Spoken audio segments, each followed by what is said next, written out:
I was around 9 years old when I saw it. It's a patchy memory, typical of those core memory snapshot moments we all have catalogued in the cranium.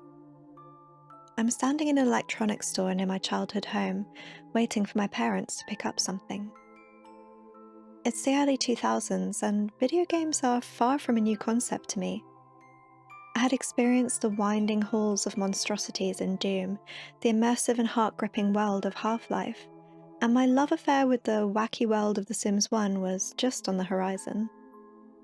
So, as I wait, my eyes are drawn down a rack piled with a disarray of various games cases, each having seemingly no relation to the last. This wasn't my first foray into the tiny but eclectic game section, but this was the day my understanding of what a game could mean to me changed forever. A pair of eyes met mine, an empty sort of expression framed between dark, middle-parted hair, her arm holding herself. Looking at this image now, it isn't hard to understand what drew me to it. It was something like a mirror, whispering out, "I know you." She even had a cat by her side, my preferred companion. At the time, I simply felt a yearning I could not ignore, and as my fingers clutched around the case, the memory fades to darkness.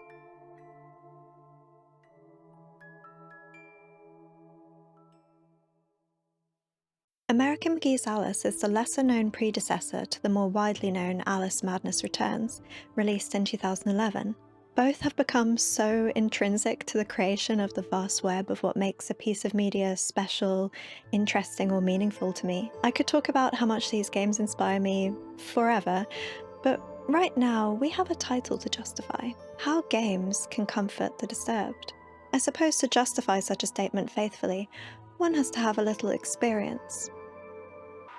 Good thing we're all mad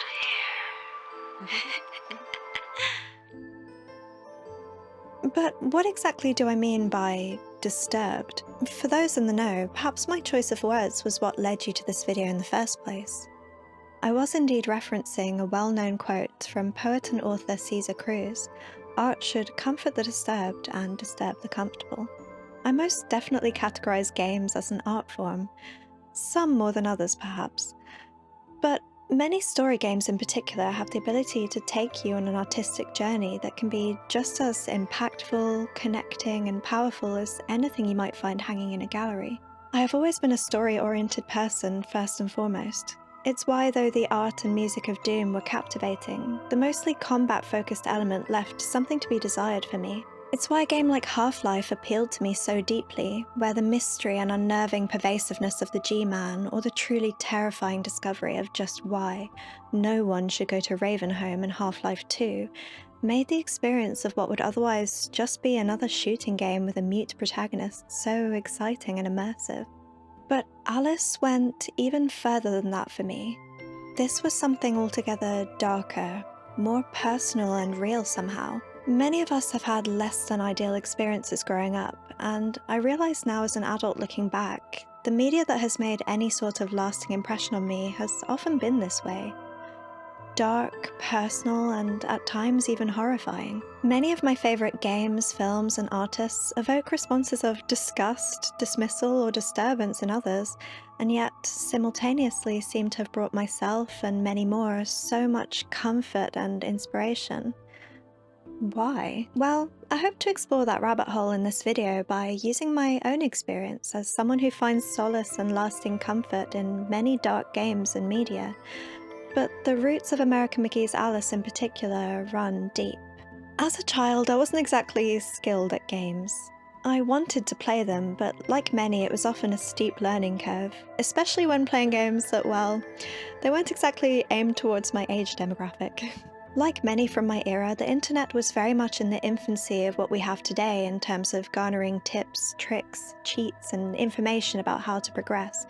And so in my desperation to see everything this new wonderland had to offer, I used cheats to unlock the entire map and experience everything I was otherwise too limited to indulge in. Now, however, I would say my hand-eye coordination is marginally improved. So I decided to play this game again, to try and answer my question: Why can some games, particularly disturbing, dark, sad, heavy ones, be so comforting? I wanted to see if replaying after all these years could add even further to my understanding of why dark art might appeal to so many of us. It all starts here as I entered in, down the rabbit hole.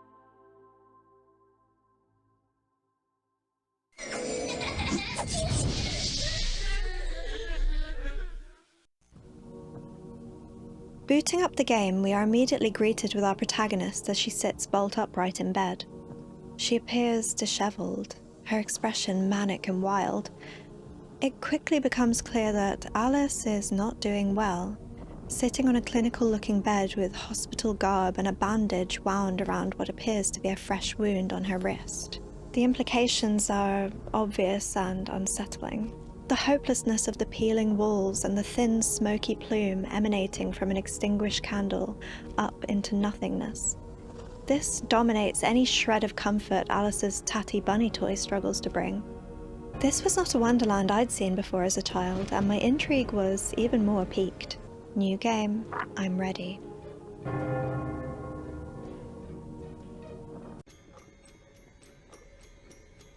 A cutscene begins to play, where a sleeping Alice lies obliviously dreaming as her cat knocks over an oil lamp, starting a fire which spreads rapidly. So rapidly that Alice is unable to save her parents, who call out at her to escape. Mom? Dad? Mom! Father?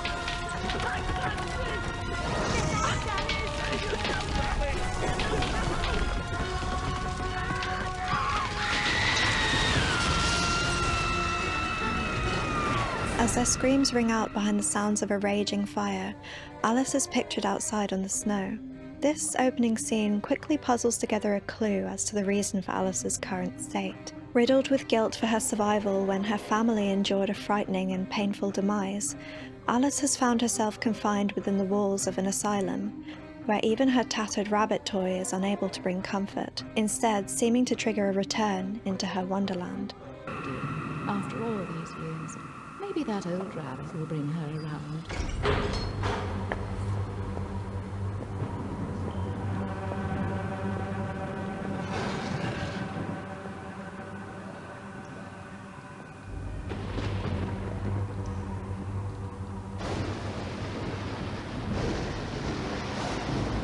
Save us, Alice!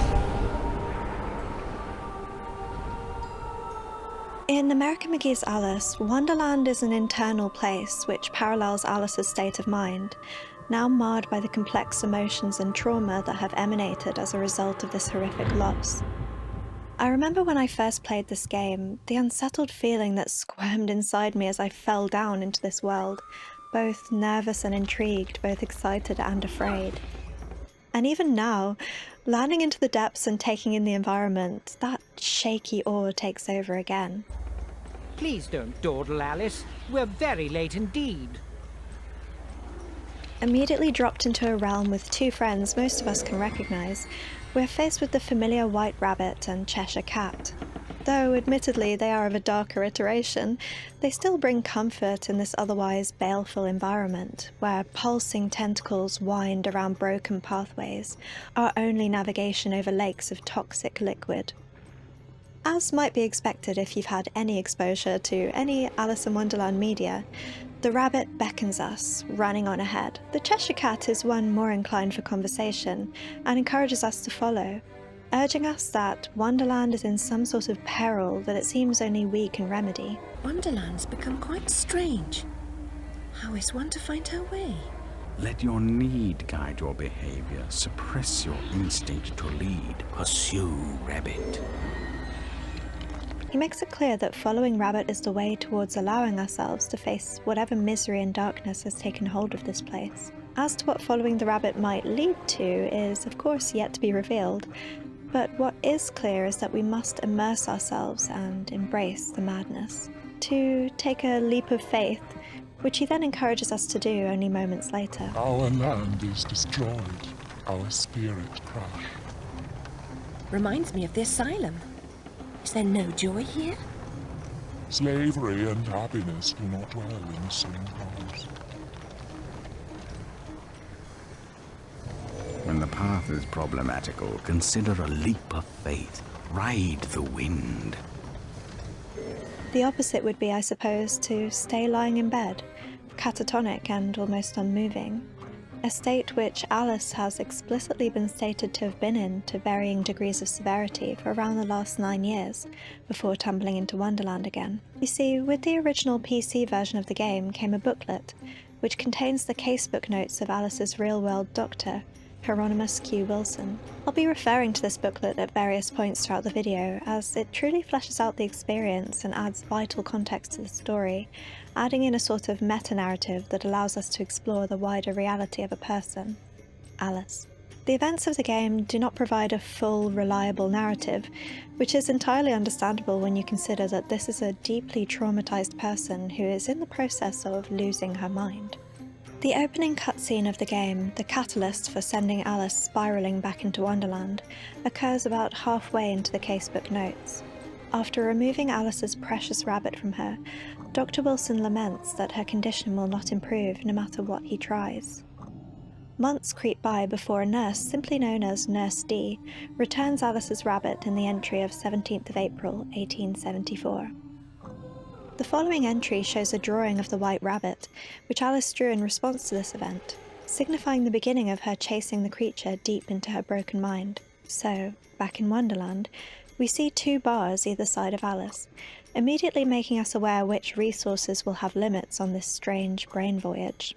We have our health, which is represented as sanity, and an ammunition bar, which is represented as our will, entirely fitting labels for a battle within one's own mind. When emotional turmoil has beaten us down to within inches of holding on, we lose our minds and succumb to madness. When our will to battle through the madness and suffering is spent, what do we have left to fight with?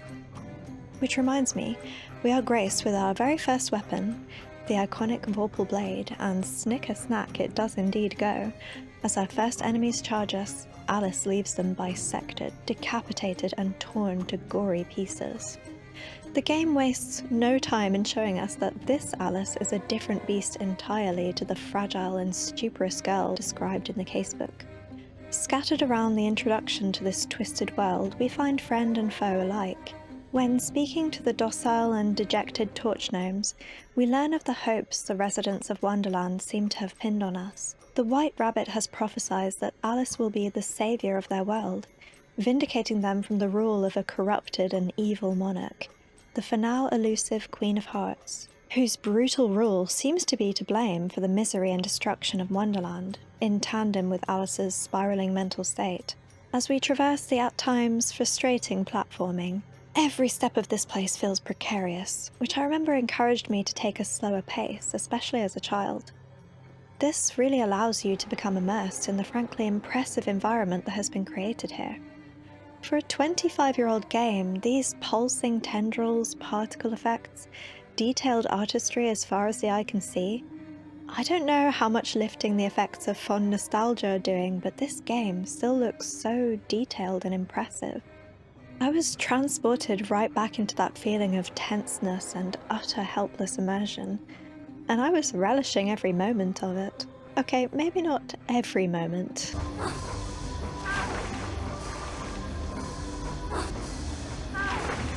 This also very much places you in the boots of Alice, tentative, fragile, afraid, tormented, and faced with an impending descent into the death of the self, whether literal or psychological, and yet determined, throwing ourselves flailing wildly towards what seemed to be impossible foes, tearing them limb from limb to get to the roots of our own sorrow and rid our Wonderland of this decay. I realised something quite quickly as I watched this tormented and traumatised young woman take leaps and bounds deeper into her own dark world. As the real-world Miss Liddles sits in Routledge Asylum, scrawling manic drawings of her experiences and regurgitating confused, nonsensical stories and words to an oblivious Dr. Wilson, he observes this pain-riddled and tortured soul, surprised at how capable she seems to be in her stories.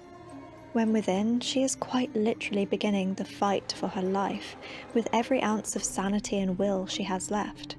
Only a few find the way. Some don't recognize it when they do. Some don't ever want to. Following the rabbit, Alice runs into her first of many hurdles as he shrinks down into a tiny hole, disappearing into the deeper recesses of her mind, without her.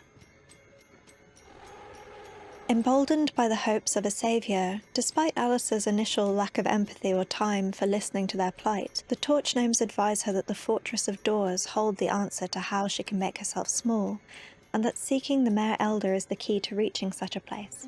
Since the upheaval, we've all become gutless half-wits. I can barely risk crossing the road. But make your way to the mines, the deepest pit. There's one wiser and braver than myself who might help. He still lives free. The Cheshire Cat makes many appearances along the way, both offering words of wisdom and encouragement, always with a little twist of sass, which makes him feel quickly familiar and endearing. Like an old friend you need not fear speak your mind to, or that you can always trust to be honest and true, no matter how they word things. Doors have locks. Locks need keys, which you don't have. Let's hope the doors are open. And if not, there may be more than one way to skin a cat, if you'll pardon the expression. Most unpleasant metaphor. Please avoid it in future. The dynamic between Alice and Chesh is one of the things I value the most. Just little quips and exchanges like this being sprinkled generously throughout the game are free serotonin that make the journey feel so worth it, no matter how deep and ravenous the gaping jaws of peril grow. Before long, we find the man himself, Mayor Elder, a markedly much older and run-down looking gnome, a victim to the ill effects of excessive smoking and old age, as well as his exposure to the extreme suffering of his people who have been enslaved by the Red Queen. Why do you pursue me to this deserted place? To benefit from your wisdom. Even blurred vision is valued by the blind. If I were clever, would I cower in this slag heap? I'm not wise, girl. I've just grown old. Mr. Elder is exercising his humility here as he soon shows himself to be an imperative ally, without whom we would not have been able to advance very far at all.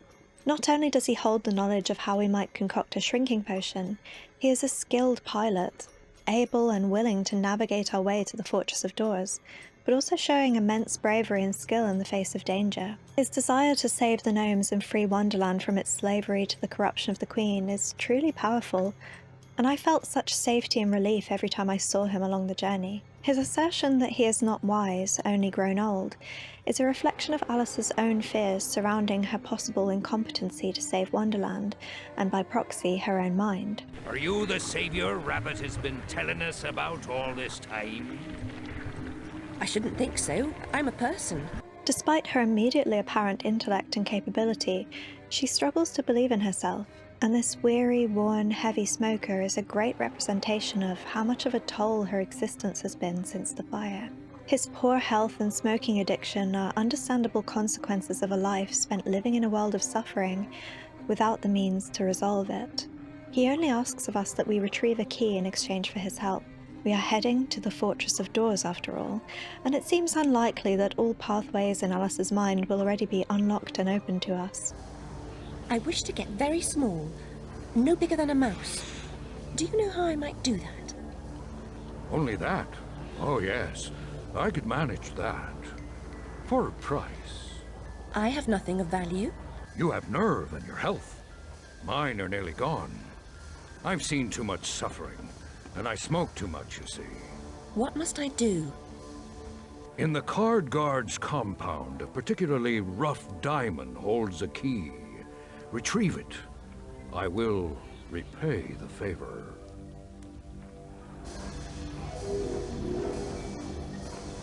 After an unnerving ride on a minecart and playing 52 pickup with a deadly deck of damage-dealing cards, adding a new ranged weapon to the roster, 52 pickup is a staple of juvenile humor, but when the deck slices and dices, it's no laughing matter. we slice and dice the formidable card guards and claim the strange key for our own. Impressed by our efforts, Mayor Elder seems more convinced than ever of Alice's prophesized heroism. However, as he begins to open up about his wishes, pains, and fears surrounding the enslavement of his kin, Alice's struggle with acknowledging the roots of Wonderland's dire situation become clear, as she actually cuts him off mid-sentence. Use the key to free my clan from the oppressive burden they carry.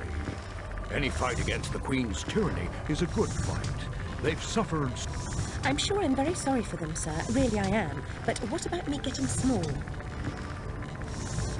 This is a great example of where a lot of people are at the start of their journey, wanting to get better but struggling to understand or contend with the overwhelming burden of facing her internal battle, what has caused it, and what part she might play in it all. I know when I first played this, being a child with no tools or freedom at all to change my situation, wishing for a magic wand to just rush, fix it all was something I clung on to for a long time. The frustrating part of getting better is that it takes an enormous amount of time and consistent effort. No single magical key or shrinking potion will unlock the answer to improving your situation alone. As nice as that would be, it's no surprise that Mayor Elder essentially asks of Alice to free his kin here, as part of Alice's psyche is aware that this is one thread of the intricate tapestry of Wonderland's potential survival.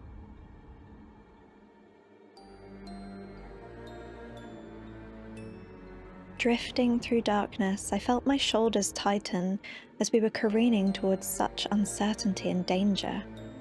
A deranged child leaps to their death, jagged spikes protrude from the darkness like hungry teeth, surfaces undulate queasily, and guards make their hostile position known. Wherever we are going, we are not welcome. That much is clear.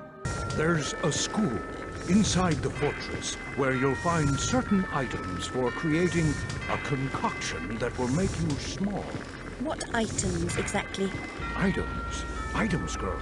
You'll know them when you see them. The school is the destination we must reach if we are to have any hope in learning the truth of Alice's mental decline and Wonderland's corruption.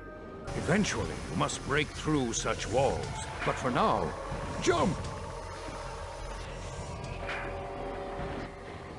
Landing on the ledge just beyond the building's outer wall, more tentacles greet us. These fleshy mounds seem to run through everything in Wonderland, one familiar constant that most definitely does not bring comfort. They pulse with a horrible determination that feels both full of life and devoid of it simultaneously. Making my way through a hole in the wall, I come to find that the ground leading to the building is untraversable. My only available path is through a doorway with an impossible room that was not visible from the outside.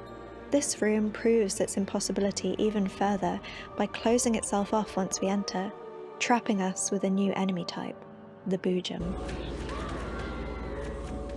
The room seems to exist in a wild, spiraling vortex, similar to the one we arrived into Wonderland through.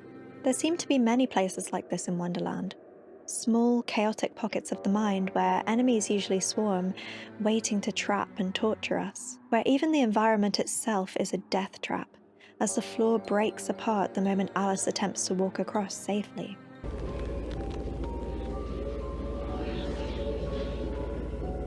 These places scream out to me of the instability and fragility of Alice's mental state.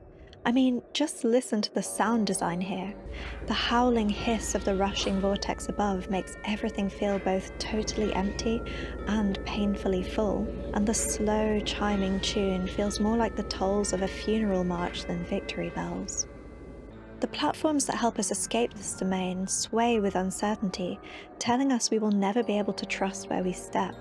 Even the exit portal spins erratically, as if to tell us no part of this will be simple or easy, right to the final moment. I want to talk about Boojums for a moment, if I may. I think these might be my favourite enemy type. The scream mechanic is very effective in both fear factor and the manner it causes damage. The screams not only inflict physical pain themselves, but can also knock Alice, sending her flying into the void if you happen to be caught off guard at the perfectly worst moment, which, in a world of moving floorboards and broken pathways hanging over endless falls into nothingness, is pretty common. They often seem to manifest from nowhere, and due to their flight, they're hard to pin down, even if they are somewhat quickly dispatched once you manage to get some hits on them. The worst part about them is that they often come in numbers, swarming Alice so that she gets pushed, pulled, and thrown in different directions. This feels so much like the sudden appearance of intrusive thoughts or flashbacks that come with PTSD, how they can grasp you in an instant and totally throw you off into a spiral of darkness if you weren't prepared for it. When intrusive thoughts gather steam and pile in on top of each other until the mind is reduced to a cacophony of tangled screaming and contradicting words, and all you can do is endure the pain of it until it passes, or you can fight it away. Moving on through this portal, it seems as though we're making some progress within, entering a courtyard of sorts with more card guards and tall columns to navigate our way through. Here we can use a rage box, something found sporadically throughout Wonderland and, in particular, areas more heavily populated by enemies. Alice recoils and covers her face, as she clearly experiences pain being sprayed with the rage-fueled liquid that seems to allow her to channel her deepest anger over the death of her family. In Wilson's case notes, Alice seems to be in a docile and often trance-like state for the vast majority of the time, even after she starts to speak to him, save for small outbursts of violence or anger. Since trauma can cause immense difficulty with expression of emotions, it seems that Alice struggles to externalize her understandable rage at the tragedy that has turned her life upside down. With the rage box, she becomes close to invincible, as she gets the chance to vent, and the delightful perk of eviscerating her foes with much less will or blows, often even with a single slash. Advancing on through more fragmented, abstract pockets of the mind, a real sense of depth is created as we push through door after door, portal after portal, and journey through these vortex spaces deeper into the psyche. I just again have to take a moment here to appreciate the captivating design of these levels. Alice is an incredibly linear game which has its pros and cons, but how thoughtfully designed and well executed each and every place is really balances out the linearity of it all. You are being taken on a journey and experiencing a story here, and God is it immersive and effective. I could really feel the inevitability of it all, and the fear and trepidation. You can really see at times in the footage that I was looking left and right, having no trust at all at what might be waiting for me on the other side of each door. What might I have to face? Will I fall into the void screaming and have all my progress fade to black? This is like some kind of therapy session. When met with this path to nothing, I crept forward with such hesitance and fear, yet hope that perhaps I might find some way forward if I could only find the courage to stand close to the edge. And that was rewarded, as new pieces of pathway rose to meet me. I was still afraid, not trusting the next piece to rise or that I wouldn't just be ambushed by a gang of screeching boojum in an instant. But I still held on to the will to carry on. And with the unpredictability of this platforming, accidentally plummeting to a bitter end was not an uncommon occurrence by any means. All of these small choices for platforming and puzzle solving feel so fitting and really begin to create an empathetic bond between you and Alice. There are several stages of this section leading up to our final entry into the school, and it's a really effective build-up, both in terms of getting to grips with the mechanics and platforming of the game, but also to get that time to build up some anxiety about what's to come and empathy for Alice's inner plight. We catch up with our dear Chesh, who invites us to take yet another leap, this time right through the window of a building. Entering school requires a real leap of logic. I guess there's been enough doors in that last section? School is an immediately threatening and unsettling place, where children in metal headgear pace anxiously, eyes maddened and wild, where the only thing labelled on this phrenology poster is where fear is located. The school itself rocks back and forth like a traumatized child desperately trying to self-soothe. Even the warmth of the fire can provide no comfort as twisted faces wind through the raging flames. The very floor beneath your feet is unstable and crooked, with boarded doors controlling your path, and the very concept of time is sent spiraling into nothingness as old clocks sway and spin out of control, unable to ground you in any sense. Behind the haunting swell of music there come intermittent ticks, tocks and chimes, adding to that sense of being unable to place yourself. And the painful cry of children rattling up through the chaotic mess leaves such an unsettled feeling in your gut. Yes, this game is goddamn dark. Perhaps I'm even being driven a bit mad. Even the wallpaper patterns started to look like faces to me after a while, and I noticed my shoulders seizing up every time I opened a door or turned a corner. The children of the school twitch and contort, and in place of words they instead spout noises and flit between self-harm, laughter and hysterical tears.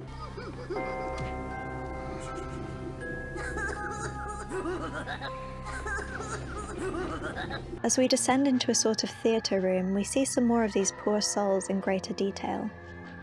Between them we see an exposed brain, torturous head vice, nails hammered into skulls, smiles forced with staples, and eyes that have been forcibly prized open. These children have clearly been exploited, experimented on, and their emotions manipulated. The repeated imagery of the Hatter leads our minds to find someone on which to place blame for this horrifying scene, but there isn't yet an obvious reason for the horrors that have been inflicted here. Alice immediately remarks to Mayor Elder that he severely underplayed the chaos of this place. There's a bit more to do than you suggested, don't you think? No need for sarcasm. I admit my memory's not what it was. But I'm here now. Try to amend its deficiencies. Mayor Elder blaming his lack of information on a memory deficit is a choice, but it shows Alice's long inability to address her traumas has worn him, and made turning away from certain realities a matter of survival. He lets us know where to find the recipe for the shrinking potion we need, and after taking care of some guards, we head off in search of the library. After dispatching the swarms of card guards and recruiting some floating books as a rather literal pathway to knowledge, our dear Alice gives the tightly bound book a gentle tap to persuade it open.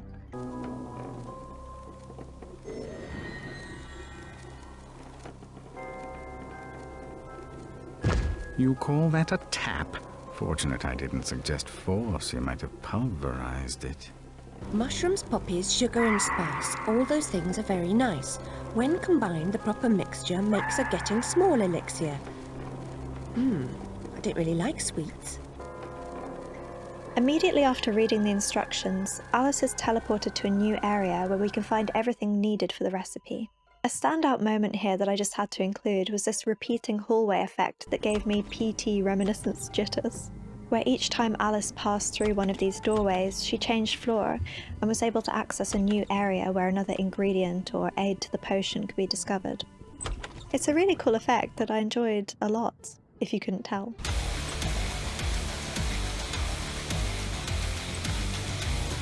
Mayor Elder gave us a mushroom, found some sugared spice drops, and provided us with some growth serum to produce the final ingredient of poppy blooms.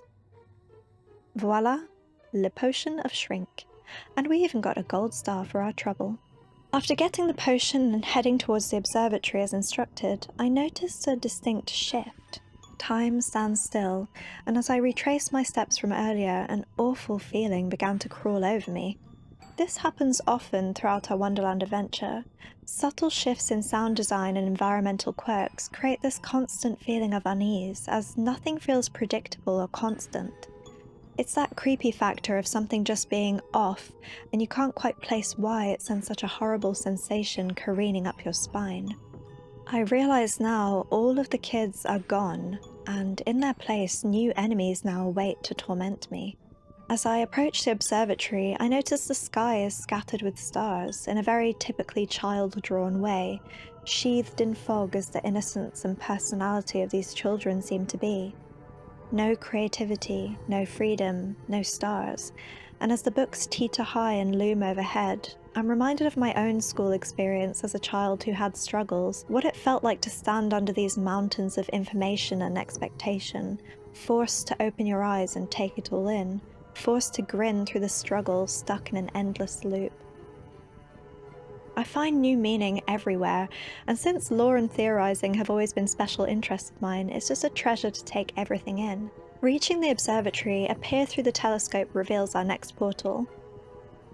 And after pouring this strange brew down the hatch to shrink down small, there's nothing left to do but jump.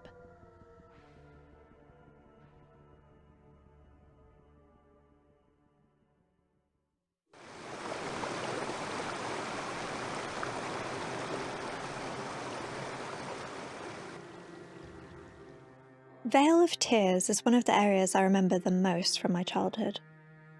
This is a markedly depressing area, as the name suggests. The palette of murky blue and brown misery is a real slog to get through at times. I can only describe this as a punishing area that requires you to push through the suffering to reap the rewards. The music here again feels like a clock. The ticking reminds us we must keep moving, but equally creates a rising anxiety about how time keeps going on, even if we remain stuck. It ticks and whines and pulls us deeper into the helpless and hopeless world surrounding us. The woeful tune mirrors the monotonous and repetitive sadness that Alice has been enduring and must now explore. The persistent fog that clouds the view makes everything feel so unreachable, and you really feel how small and vulnerable Alice is here. Challenging advancements are often followed by setbacks where giant boulders and obstacles are used to force us to retreat, really playing out the one step forward, two steps back feeling of trying to get anywhere whilst in the pit of depression and sadness. This even extended to the fact that for many of these big jumps, Alice has to grab onto the ledge, barely making it, and having to haul herself up to safety over and over again. Running upstream, we soon come across a sobbing and distraught mock turtle, left rather comically standing in his underwear. Alice asks him what's wrong, immediately assuming that his family must have died, recognizing something kindred in the creature's all-consuming misery, and, with love, rather pathetic state.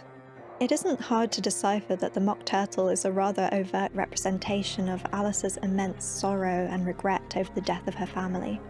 His piteous state and constant lamenting reflect the part of her that ruminates relentlessly on this terrible loss and feels utterly unable to break free of it. It's the part of her emotional state that seems to struggle the most with moving forward, instead remaining firmly stuck in the agony of loss. In order to get this frozen part of herself thawed and in motion, Alice must aid the mock turtle in retrieving his missing shell, which has been stolen by the Duchess. This scenario perfectly mirrors Alice's own situation, though it could be argued, of course, that losing a shell is not as devastating as losing your family. I would actually say their situations are not as different as they initially seem. Alice has lost her family, a part of herself that she feels unable to go on without. The mock turtle has had his shell stolen, a part of himself that he relies on for protection and to swim freely, and that he feels unable to go on without. Alice escaped with her life, but fails to see the good in this, as without her family and with the guilt of surviving them, life does not feel worth living. The mock turtle escaped with his life, but without his shell, he's exposed, vulnerable and incomplete. He does not feel his life is worth living either. The shell is his protection, security, and means for traversing underwater freely. Without it, his identity has been stripped away. There are many parallels to be found here between this and the loss of family. Funnily, Alice shows a lack of empathy and patience with him here, actually snapping at him to stop that wailing. And similar to her dismissiveness towards Mayor Elder earlier, she insists they must move on, as there are more pressing matters at hand like finding Rabbit. Stop that wailing, won't you? You're very cold-blooded for a mammal. I was almost soup. Tragic, I'm sure, but I'm a bit pressed for time. Have you seen a rabbit? Her frustration with the mock turtle really highlights her frustration with herself, the deep sorrow she carries and its constant hindrance to her progress in confronting and healing from her trauma. This is the part of Alice's psyche that is stuck in mourning and self-pity, and her lack of time for it just illustrates her growing resolve towards finally working through her own situation. While the mock turtle may not get a sit-down chat and reassuring nose boob from our Miss Little, strangely enough, this seems to be just what he, and therefore Alice, need in this moment. As Alice firmly conveys her determination to push through the stagnating sorrow, the mock turtle's sobbing slowly ceases, instead conversing with her about how they might both be able to remedy their situations and get through. Temporarily rejecting what is a manifestation of her own grief in this moment was a necessary step in her journey towards reclaiming her strength and agency and taking action. Caterpillar could help, I'm quite certain. He knows everything there is to know. And where does that smushy layabout hang his hooker these days? Since the troubles began, he's in hiding. I couldn't divulge the secret. I couldn't risk telling you without something in return. Risk nothing, gain nothing. His whereabouts, then, for my shell. The Duchess won't part with it willingly. Then she must do it unwillingly. I'll teach her manners. As a large leaf tumbles down to land in the water, it acts as a means of transportation where swimming would otherwise be perilous without his shell. Alice follows in the pursuit of finding the Duchess, stepping on the next piece of foliage to flutter down into the water below. Riding this leaf is absolutely baneful to my mental well-being. I'm half joking, but it's very hard to stay on and not end up in the water, where drowning is imminent, and aquatic enemies lurk in waiting to bite at you or swallow you whole. I'm showing my best run here as footage because I have no idea how the hell I managed to stay on the leaf this long, and honestly, I think this is the most proud I've ever been of myself. I hope I'm not the only one who's just completely leaf surfing challenged. I think the fear I had about this level as a child was really rearing its head then and now. Because of course, the more tense you feel, the more often you'll make mistakes. Again, another very apt reflection of a life where anxiety, depression and grief rule and compound those feelings of being a failure and stuck. I definitely got stuck in this level the most. Ironic and fitting indeed. I am no stranger to this horrifying end. If you stay in the water for too long in certain places, you just get swallowed by the fish of misery. Honestly, American McGee, why did you have to do me like that? It's just too real, okay? But just like in reality, I somehow managed to make it through and reached a little island where I was greeted by a very cute, nihilistic chameleon with a drinking problem. Psst, over here. This is a rather bleak fellow by the name of Bill McGill, or Larry for short. McGill at your service. Call me Larry. Or not. Have any brandy? Who tells us that seeing the Duchess is quite impossible, as she only sees those who don't want to see her. Though considering the fact we are quite literally pulled inside of her hiding place without much choice, this signifies there are most definitely parts of Alice that want to remain outside and still stuck in her misery, which is quite obvious all things considered up to this point. Ironically and usefully, that seems to be the one thing that allowed her to enter. Another interesting thing to note here is that Larry told us that the Red Queen, aka the Queen of Hearts, the cause of Wonderland's corruption, wants the Duchess dead. She's supposed to be hiding from the Red Queen, who wants her dead. Her head? That too. Ruins me home, builds this monstrosity. She's mad as monkey mash, and just as tasteless. Well, never mind, we'll all perish soon enough. Sure you've no brandy? This would suggest that the Duchess doesn't align with the Queen's goals and ideologies. However, it's important to remember before we face her that just because she is an enemy to the Queen does not necessarily mean she's an ally to us. No particular reason I'm mentioning that now, foreshadowing. My woes with this area aside, I have to say that this is one of my favourite mini-boss fights in the entire game. Claiming a new weapon that waits for us on a table, the Jack Bomb, causes the room to tremble and shake, tearing itself apart as if trying to escape the impending arrival of the Duchess, emerging from the chimney like some sort of demented version of Santa Claus who comes bearing death as a gift. She goes on her deranged tirade in a jarring, warbling voice. Come closer, my little chick.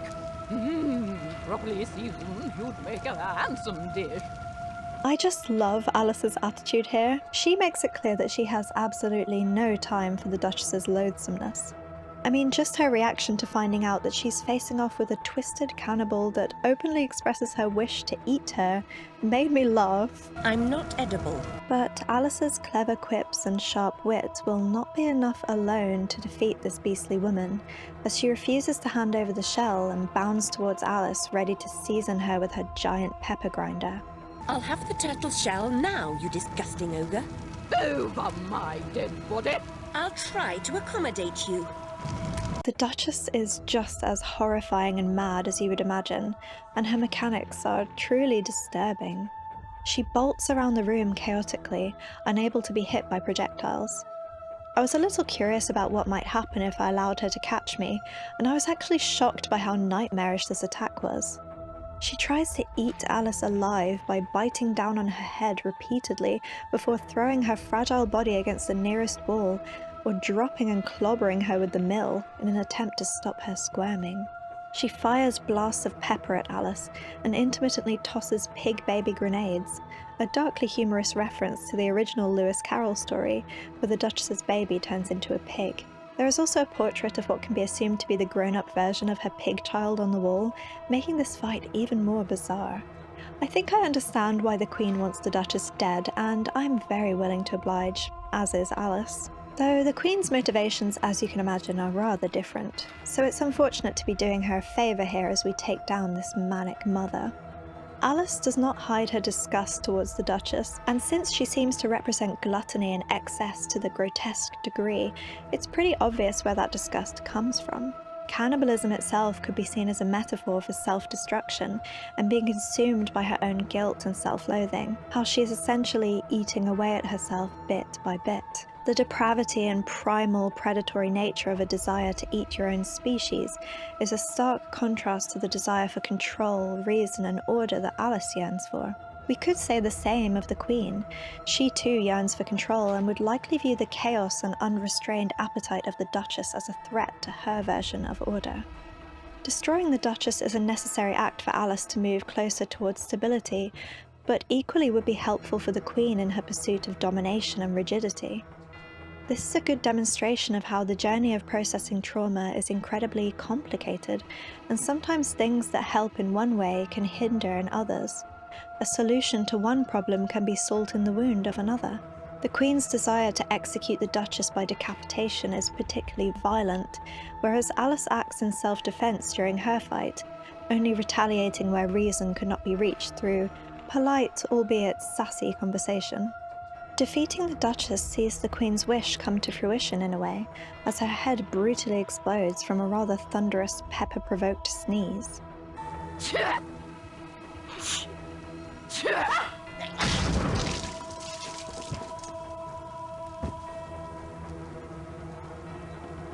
I also considered how this death may have paralleled the Queen's wishes, because it lived out the unhealthy and destructive ways Alice tended to long to solve her struggles. Her turmoil bringing her to outbursts of violence in her desperation to rid herself of the more detestable and overwhelming side effects of her trauma, the grotesque emotions of shame, guilt, and desire. This can be seen again in Wilson's case notes, as in one entry the doctor writes that Alice attacked a nurse who was bathing her, outwardly calling her Duchess during the incident. This water level mirroring bath time and the attack just seems to add up. Finally defeated, her twisted mind now nothing but a cavern of pulped, brainy viscera, the Duchess lies sprawled out on the floor. Larry and the Mock Turtle enter, remarking that they'll bring in the leeches to deal with the mess, a nod to what likely happened in the aftermath of Alice's attack on the real-life nurse during this time, as leeches were a common treatment for all manner of ailments in the era of Victorian medicine.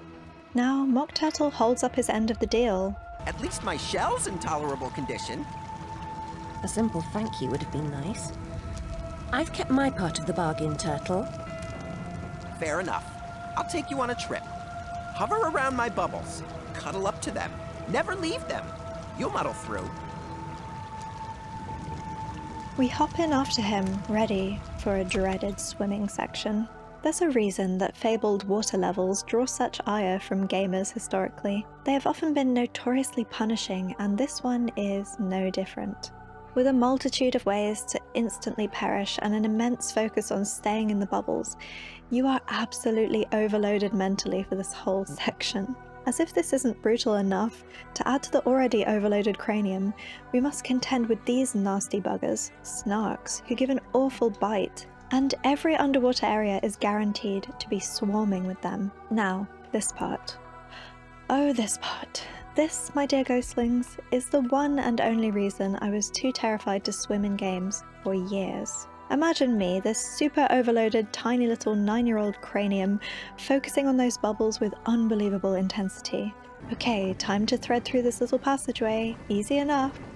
Must be getting close now, got to stay focused, and then, oh Jesus!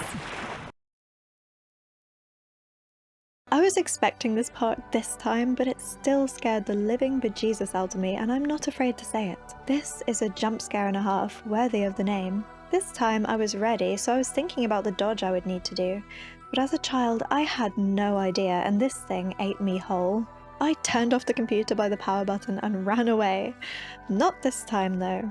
Checkmate, American McGee. No more sleeping with the lights on for me now. This was not cool, okay? Not cool, and I'm gonna take it out on these fish. I will say that replaying this part of the game was genuinely awesome, because as a child, after I turned off the computer that day, I still came back to the game. I came back again to fight for Alice, and in some strange meta way I didn't yet understand back then, perhaps for myself. Back then, I had to skip this part because it was just too stressful for me to face the fish. That might sound so silly now, I don't know. I feel a bit silly admitting it, but it's true. As a child, moments of struggle like these often became too much for me to handle. I was severely anxious and my life was already unsettling enough at the best of times. Back then, there was already enough in my life to be distraught about, and sometimes I think I just wanted to win. To move forward, to see the good ending, to figure out the puzzle, to reach the next milestone, where in every other part of my life I could never hope to be able to because I was stuck where I was being a child that had no options. That magic wand that we all wish for at some point or another. Now as an adult who I like to think has made a lot of progress and has a very, very different life than before, being able to conquer those foes for her, to face that damn fish, that little girl who really shouldn't have been playing this game, but I'm so glad did. It was a very full circle moment, and when I got to the end of this section, it felt really very special and pretty emotional. It really felt like we made it. So it actually has been such a cathartic and beautiful experience to be able to be terrified, but not only come back to the game, be able to truly face it this time. Just yet another parallel that stands out to me. Finish what you start, please. I will. The Mock Turtle grants us an honorary shell to aid us on our future underwater escapades, which allows us to replenish our air in clusters of bubbles that we might find while submerged. Yippee, the guarantee of more water levels, yay! Leaving my somewhat playful bitterness aside, there's nothing else to do but press on ahead in search of rabbit, caterpillar, and answers. First thing I noticed after emerging from the water is that the ambience has completely changed now, taking on a more earthy and warm tone compared to the cold blue of before. This shift signified several different things in my mind, the obvious being the warmer, richer colour alluding to the moving on of time, the start of a new beginning after defeating such a terrible creature. If we are now in a sort of transient afternoon phase, we're no longer stuck in the morning. I always love a good double meaning. But there's also something slightly suffocating about this new hue, and if we are heading towards the night, then darkness and uncertainty are imminent. Unsurprising in many ways, the Queen still looms after all, perhaps even stronger now with the death of the Duchess. It's a really powerful and interesting choice that again just shows the attention to detail, with showing how Wonderland is a complex place, where everything may have several interpretations, meanings, and significances, just like a real mind. Swinging over to Rabbit, we finally get a moment to question him about his rushed journey to find Caterpillar. You've taken your sweet time. What do you mean? You're the one who didn't wait. I have reasoned. Forget reasons, they're useless. Caterpillar is waiting. I remember him well. Thin-skinned, ill-tempered, smokes too much, disagreeable smell. Why do I need him? No one's wiser in Wonderland. Only he knows what you must do to save us. Now follow closely. The way is treacherous. We have so far to go and so little time to get there. Off he pops again, and as he's scuttled away with haste, my mind ticks over to the recurring theme of lateness and time. It's something that will come back again and again, and though it seems to of course be referencing the source material of Lewis Carroll's work, as with all things, it exists within a deeper and darker skin here, hinting towards both the urgency Alice feels to right her mind, as well as the guilt she feels over being too late to wake and potentially save her family from their deaths. This being the area of stagnation and stillness in mourning conflicts with the rushing and urgency of Rabbit's words, and really illustrates well the feeling of being stuck in the fallout of trauma, desperate to escape and painfully aware of time spinning away without you, but positively frozen in place, drowning in the perpetual sorrow of the past that cannot be clawed back. As we catch up to our dear and beloved White Rabbit, he seems to be growing anxious, which immediately set me on edge, since he has so far been one of the few constants and securities Alice has been afforded. He suggests we sacrifice stealth for speed, another reminder that now is the time for movement, but as he takes his own advice and rushes ahead, another dreadful sacrifice is made, one that was not expected.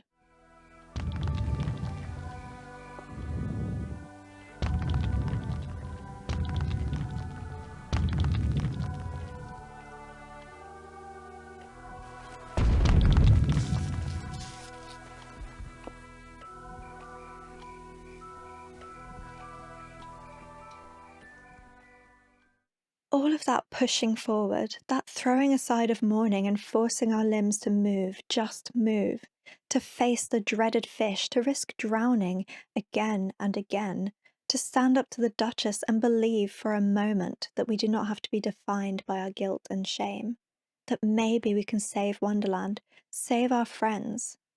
It brought us to this moment, to meet Rabbit, to move forward away from death and loss, only to see one of our most beloved friends crushed with such ease for our efforts.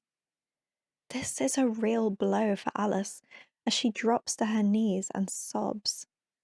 And even as we stand over the body of our freshly dispatched friend, the relentlessness of Wonderland persists. Time goes on without us.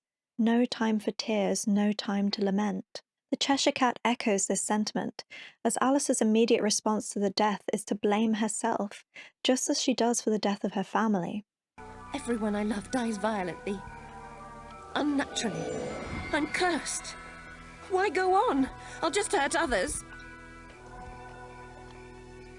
No time for self-pity. Evade these savage soldiers and find Caterpillar. Now this may sound like a harsh line from Chesh, but while Alice of course deserves the time and empathy in processing the loss of her friend and the grief of her situation, the words of the Cheshire Cat and the bluntness he chooses here are absolutely crucial for her in this moment of her journey. The point of the Vale of Tears is to materialize a cycle of guilt, self-blame and despair that has been stuck spinning in place for years at this point. To allow Alice to even begin to succumb to that spiral of self-hatred and blame, to even entertain the words that she has been torturing herself with, the very words that are foundational to the corrupting, murderous tentacles of misery and destruction that now permeate every corner of her mind, would be tantamount to accepting a game over here. Alice needs this sharp dismissal to interrupt the cycle and finally begin to shatter it once and for all, to reclaim her Wonderland. Self-pity and mourning are natural when grieving, but they can also act as a poisonous paralysis, and Alice's prolonged catatonia is evidence of this. Alice is on the brink of losing herself entirely, and if she does not take action now, it's clear from Wilson's case notes that it really will be too late. If Alice gives in to the despair and shame, Wonderland will simply go on continuing to decay, and she will lose herself entirely. Cheshire's words are a reminder that her survival, and therefore Wonderland and all she cares for, hinges on her ability to be resilient, even in the face of such thoughts and fears. The Cheshire Cat is often one to have a barbed tongue, which at times is needed. It is time for Alice to reframe the grief she has as a catalyst for change, rather than a confirmation that she should just give up her life. The White Rabbit's death is a pivotal moment in the story, and I remember how vulnerable it felt to lose him even when I first played the game. As with everything in Wonderland, he represents a multitude of things that all have a huge bearing on Alice and the story as well as the player. In real life, Alice has her coveted rabbit plushie that is indescribably important to her, something I could and absolutely can relate to, being a plushie fiend myself. Something like that can bring such comfort, consistency, and order to a person's life. Stuffed toys are symbols of innocence and simplicity. The death of Rabbit is a change in Alice's relationship to her innocence, as well as a change in her relationship to her younger, untraumatized self, the person she was before the fire. There is also much evidence to suggest there is a subtle mirroring of Dr. Wilson himself here too. For example, the fact Alice draws the White Rabbit with what Dr. Wilson comments is his actual watch. He also mentions time, clocks, ticking, and his watch several times throughout the notes. Rabbit is also acting as a guide, leading Alice through the different parts of her trauma and psyche, just as a psychiatrist might do. His death in this moment might even signify a change in the therapeutic relationship, where Alice realizes that her plushie toy nor her doctor can comfort her or take away the pain of healing, that everything is really on her shoulders. This realization in the midst of therapeutic healing can feel honestly devastating, and is usually digested and accepted in stages. What a cruel truth it is that we have to pick ourselves up, even when we don't have the tools to know how, or even if someone else knocked us down. While things can bring comfort and support, such as treasured possessions, friends, and professional help, They cannot do the work of facing the deep wounds of trauma for us. It's a lonely and difficult journey that this game fully acknowledges. As Dr. Wilson says near the very beginning of his notes, her one possession is a toy. A sooty, stuffed rabbit whose single button eye dangles from a loose thread. Plaything from her time of innocence and her only link to life before the fire. The rabbit is now sentinel to Alice's deepening dementia. Even the use of the word sentinel here speaks to the protective factor of the white rabbit, and with that in mind, it's easy to see why his death is also Alice losing that shield and recognizing she has to rely on herself here. It feels like this moment is Alice tipping over into the beginning of her true understanding of this fact. This leads to my thought that the caterpillar, who we will soon meet, also has elements of Dr. Wilson, since we find him only after Rabbit's demise, and he also acts as a guide who has wisdom and knowledge in helping us on how we might advance. But unlike Rabbit, he is more detached and often only appears in voice alone, signifying the impersonal nature of a therapeutic relationship, and Alice's growing understanding that while outside forces can support her, she must be the one to take the steps. But as ever, I'm getting ahead of myself, because before we meet the caterpillar, we have to venture deep underground.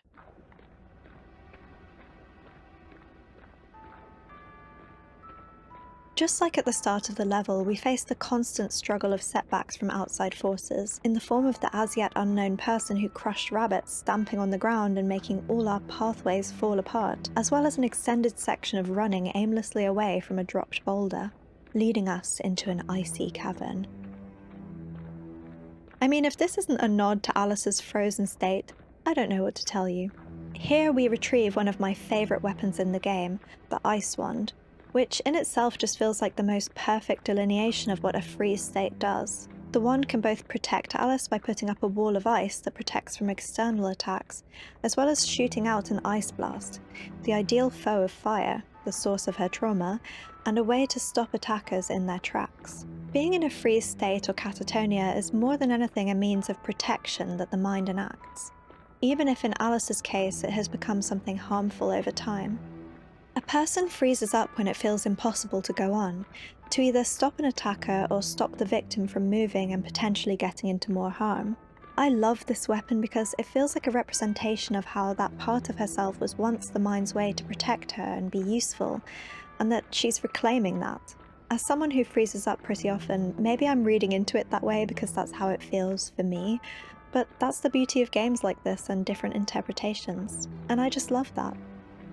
Now, after surviving that slippery nightmare, we finally find Caterpillar lurking in a clearing, and as I suggested, he really does pick up where Rabbit left off, able to both fill in the gaps of what Alice wanted to know and help us determine the next steps. He encourages us, making sure Alice knows that she is making steps in the right direction, no matter how dire and unrecognisable things still appear to be. Ah, Alice, you've returned. But Rabbit never told me why, and now he's gone.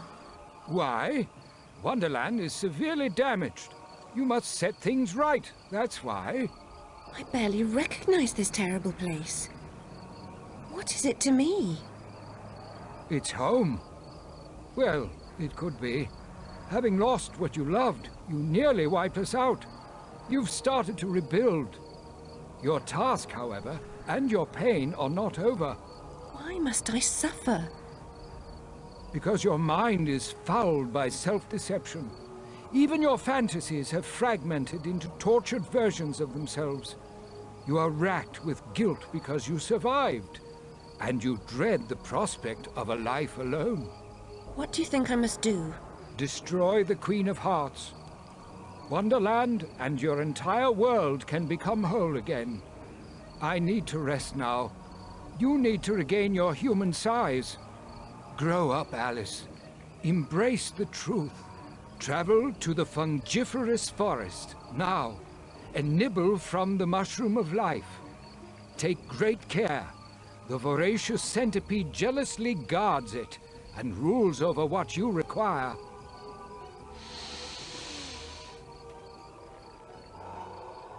Caterpillar really is able to decipher exactly what has happened to Alice's psyche, and though he cannot fix it for her, being armed with the knowledge of reality and the suggestion that things can be changed is certainly an encouragement. Informing Alice that she has in fact been deceiving herself due to the guilt of having survived is exactly the sort of guidance and reframing a psychiatrist might attempt to begin. Unfortunately, and this is something we will expand on later, there isn't much suggestion in Wilson's case notes that he directly help Alice realise this, however. This leads me to believe that Caterpillar is an amalgamation of a therapeutic external voice and the waking up of Alice's own internal voice, helping her attempt to garner realisations of her own as she processes through her journey to save Wonderland.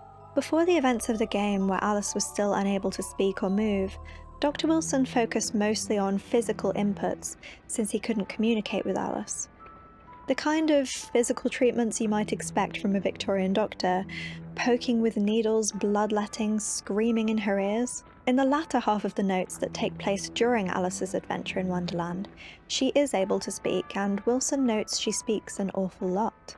I really like how this suggests that actually opening up and unmasking is the most integral part of healing. That while we are with Alice in Wonderland actively facing her trauma and healing her mind, in reality she is talking and expresses herself with honesty and without hiding.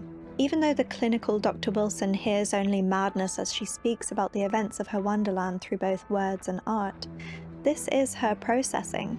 These are the things that are actively helping her get better, and I couldn't agree more with that portrayal.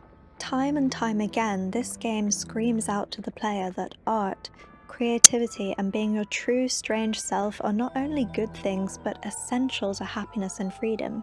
I absolutely found a deep solace in that as a child that has stayed with me for all these years, and felt just as powerful when playing again.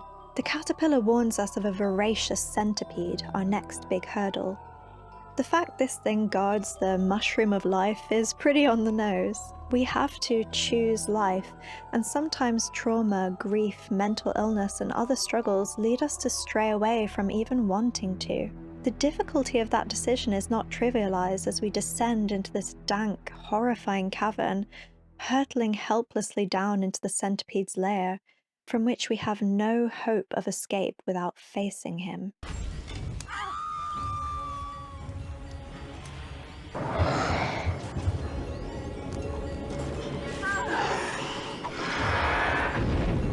This fight was the most difficult one yet by far.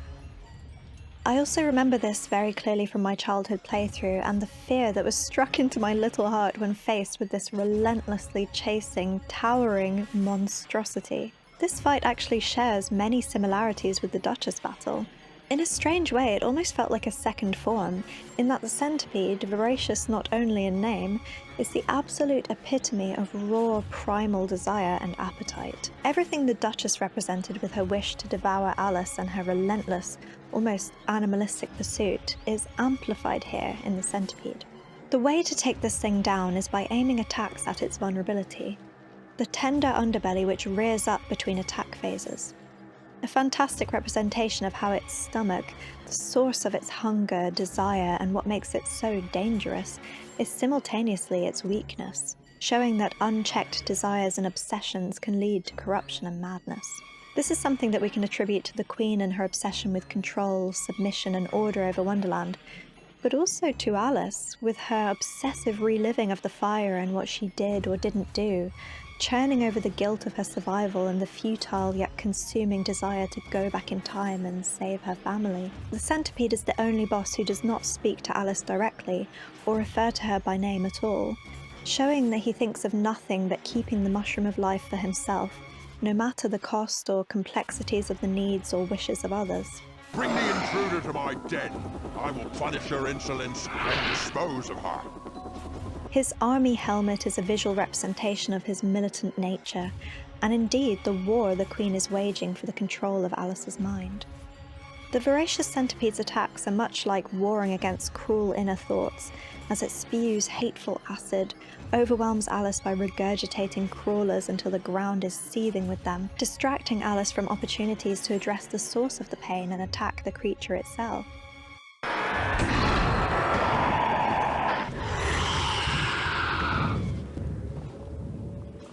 When the centipede is finally conquered, it has a strange tentacle-like tongue protruding from its mouth, continuing to spew bile, only strengthening his link to the Queen even further. Making the final leaps to take the bite from the mushroom of life and grow up once more, it seems Alice is ready to face the truth and move on to the next phase of her wonderland. I've never trusted toadstools, but I suppose some must have their good points. I wish I were hallucinating. What a horrible choice. Eat a toadstool or remain food for insects.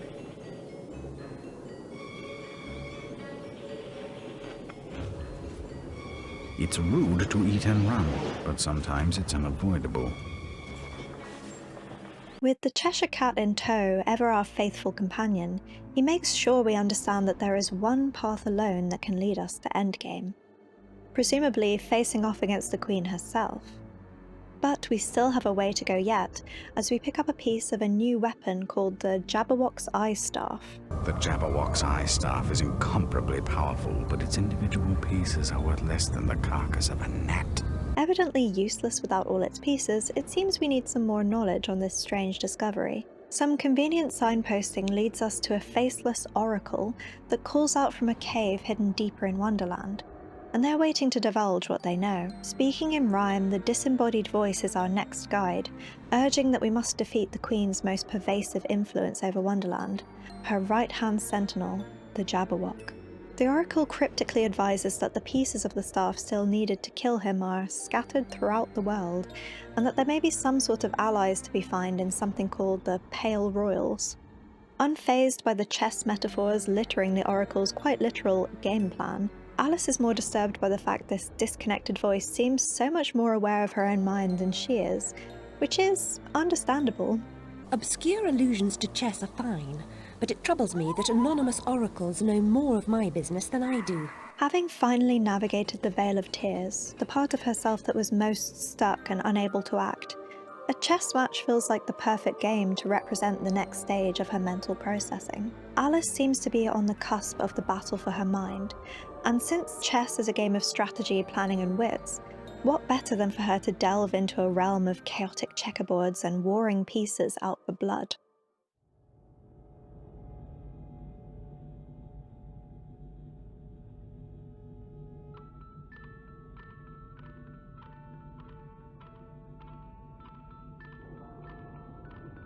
The Pale Realm is home to the White Pieces, allies to Alice who are so in harmony with her true goals and wishes that she can literally embody them in order to navigate more perilous stretches of the board. You may have heard the saying, life is like a game of chess, and that is taken to a literal level in Wonderland. However, it of course mirrors the reality of life for Alice as an individual, with things being twisted, perilous, and distorted by Alice's broken mental state. Alice's need to navigate certain areas under the rules and restrictions of that given piece signifies her need to alter her choices and plan her moves with care and thought towards where she will eventually land. Make the wrong move and she could end up losing her sanity and freedom forever, as being impaled by these spikes or falling into the void leads to an instant game over.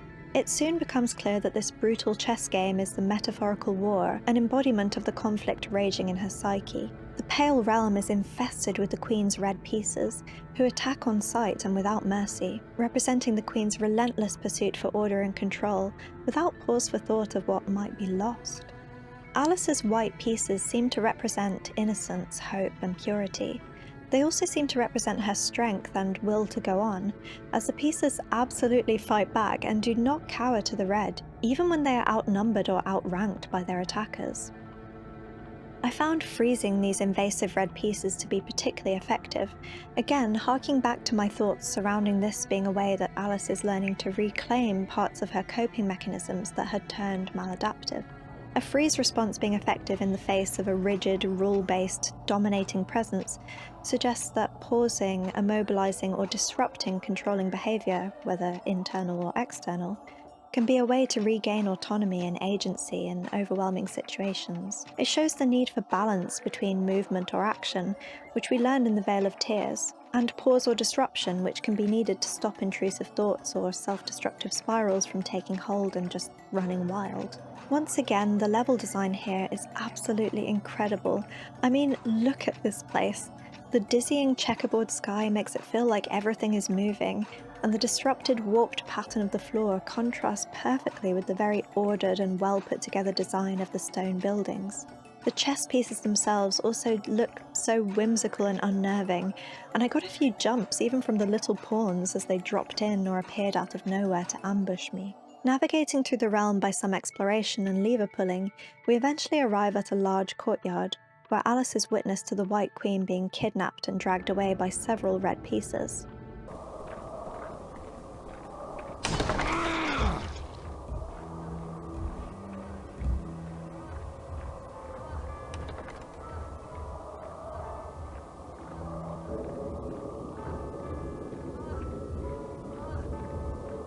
Since the corrupt queen is referred to interchangeably as both the Queen of Hearts and the Red Queen, we know that somehow this monarch entity represents the opposing chess piece here, and therefore the White Queen being stolen is especially significant. The most overtly opposing piece of Alice to the Red Queen's destructive nature is under threat, and the sense of urgency to rescue her cannot be understated. But as the scene ends and the White Queen disappears from our grasp, an immense ambush ensues in which multiple pieces must be defeated. The castle ahead is already completely overtaken by the invasive Reds, and by aiding the white pieces, Alice is able to restore some momentary calm to her surroundings as she approaches the prevailing White King.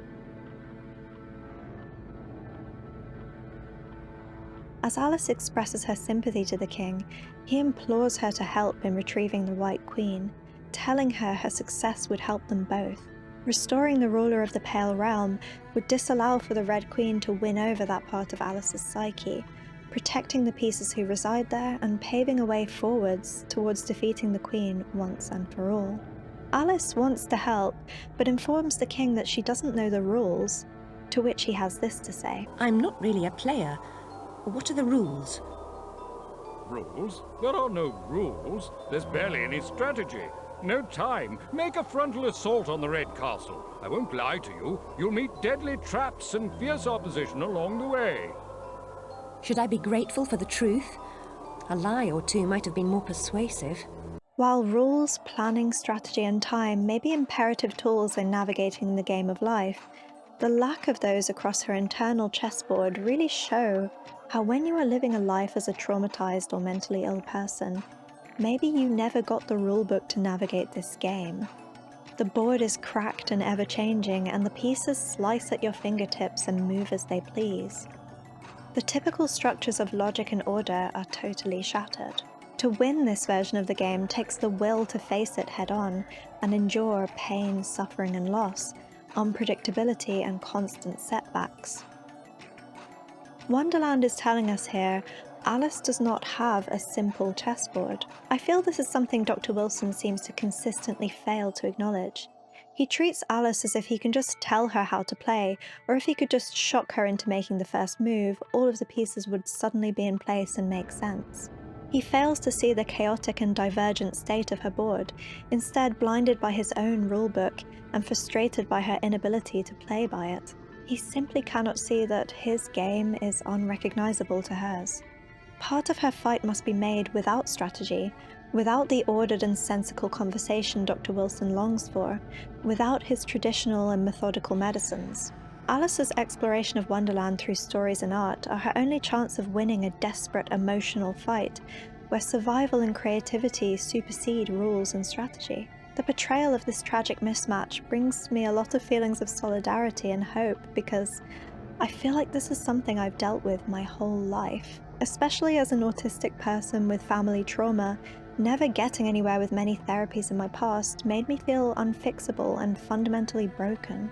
It took me such a long time to realize I just had a different board, different pieces, and that how I naturally gravitated to process things through art and literature and abstract thinking and free association, rather than the structured nature of something like CBT or so many medicines until I felt like a lab rat, was okay, because that was right for me. It isn't necessarily any of my doctor's faults that that wasn't figured out for so many years, just as I don't blame Dr. Wilson for his shortcomings.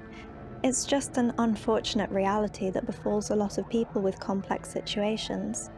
And it's really validating to see it portrayed here in such a nuanced way that once again, feels very real.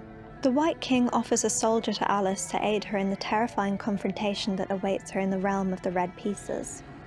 A pawn, the smallest and weakest of the pieces, humbly offers itself to Alice's side, shrinking down even smaller still so it can be carried in her pocket to infiltrate the enemy.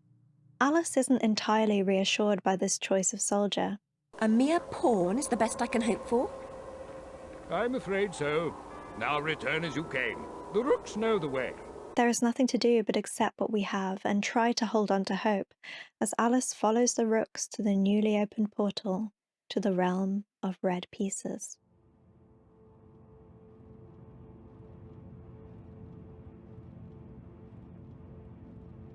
As we arrive through the portal and into the realm of red pieces, the similarities and contrasts of this place are immediately evident.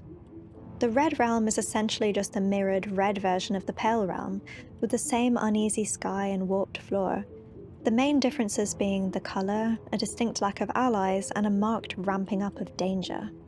Though this realm is more colourful, it certainly doesn't inspire a sense of hope or life, as the mottled red splotches that coat the walls and cloud the checkered sky constantly bring my mind to thoughts of blood, death, and impending doom.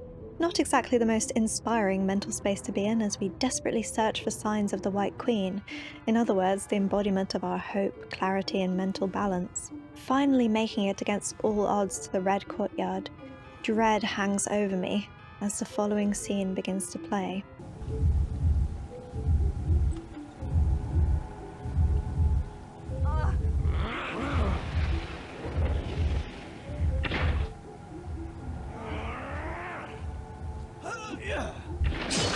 The brutal execution of the White Queen is shocking and disturbing.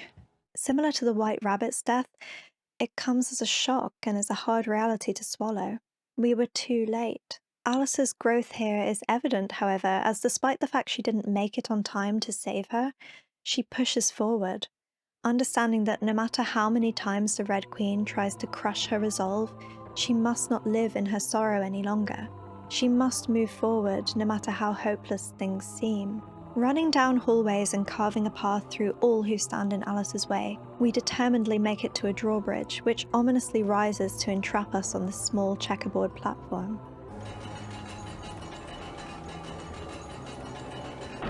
As the foreboding Red King rises from the board, the game is set in motion. First to kill wins.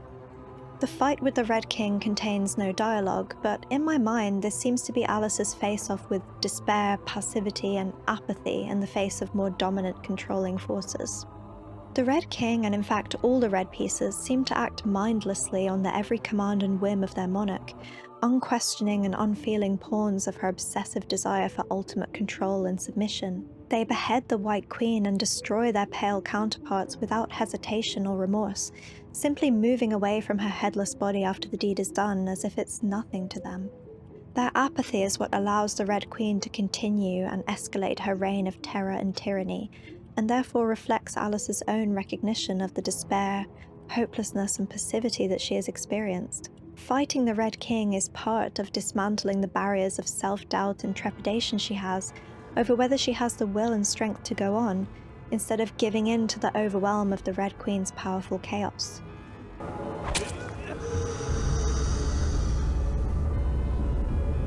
Finally defeated, Alice takes the tiny and fragile pale pawn from her pocket, and placing it down actually restores the life of the White Queen, restores the hope that was killed by Alice's apathy, showing that even the smallest and seemingly most fragile pieces of herself are enough to rebuild something powerful and restore her will to go on.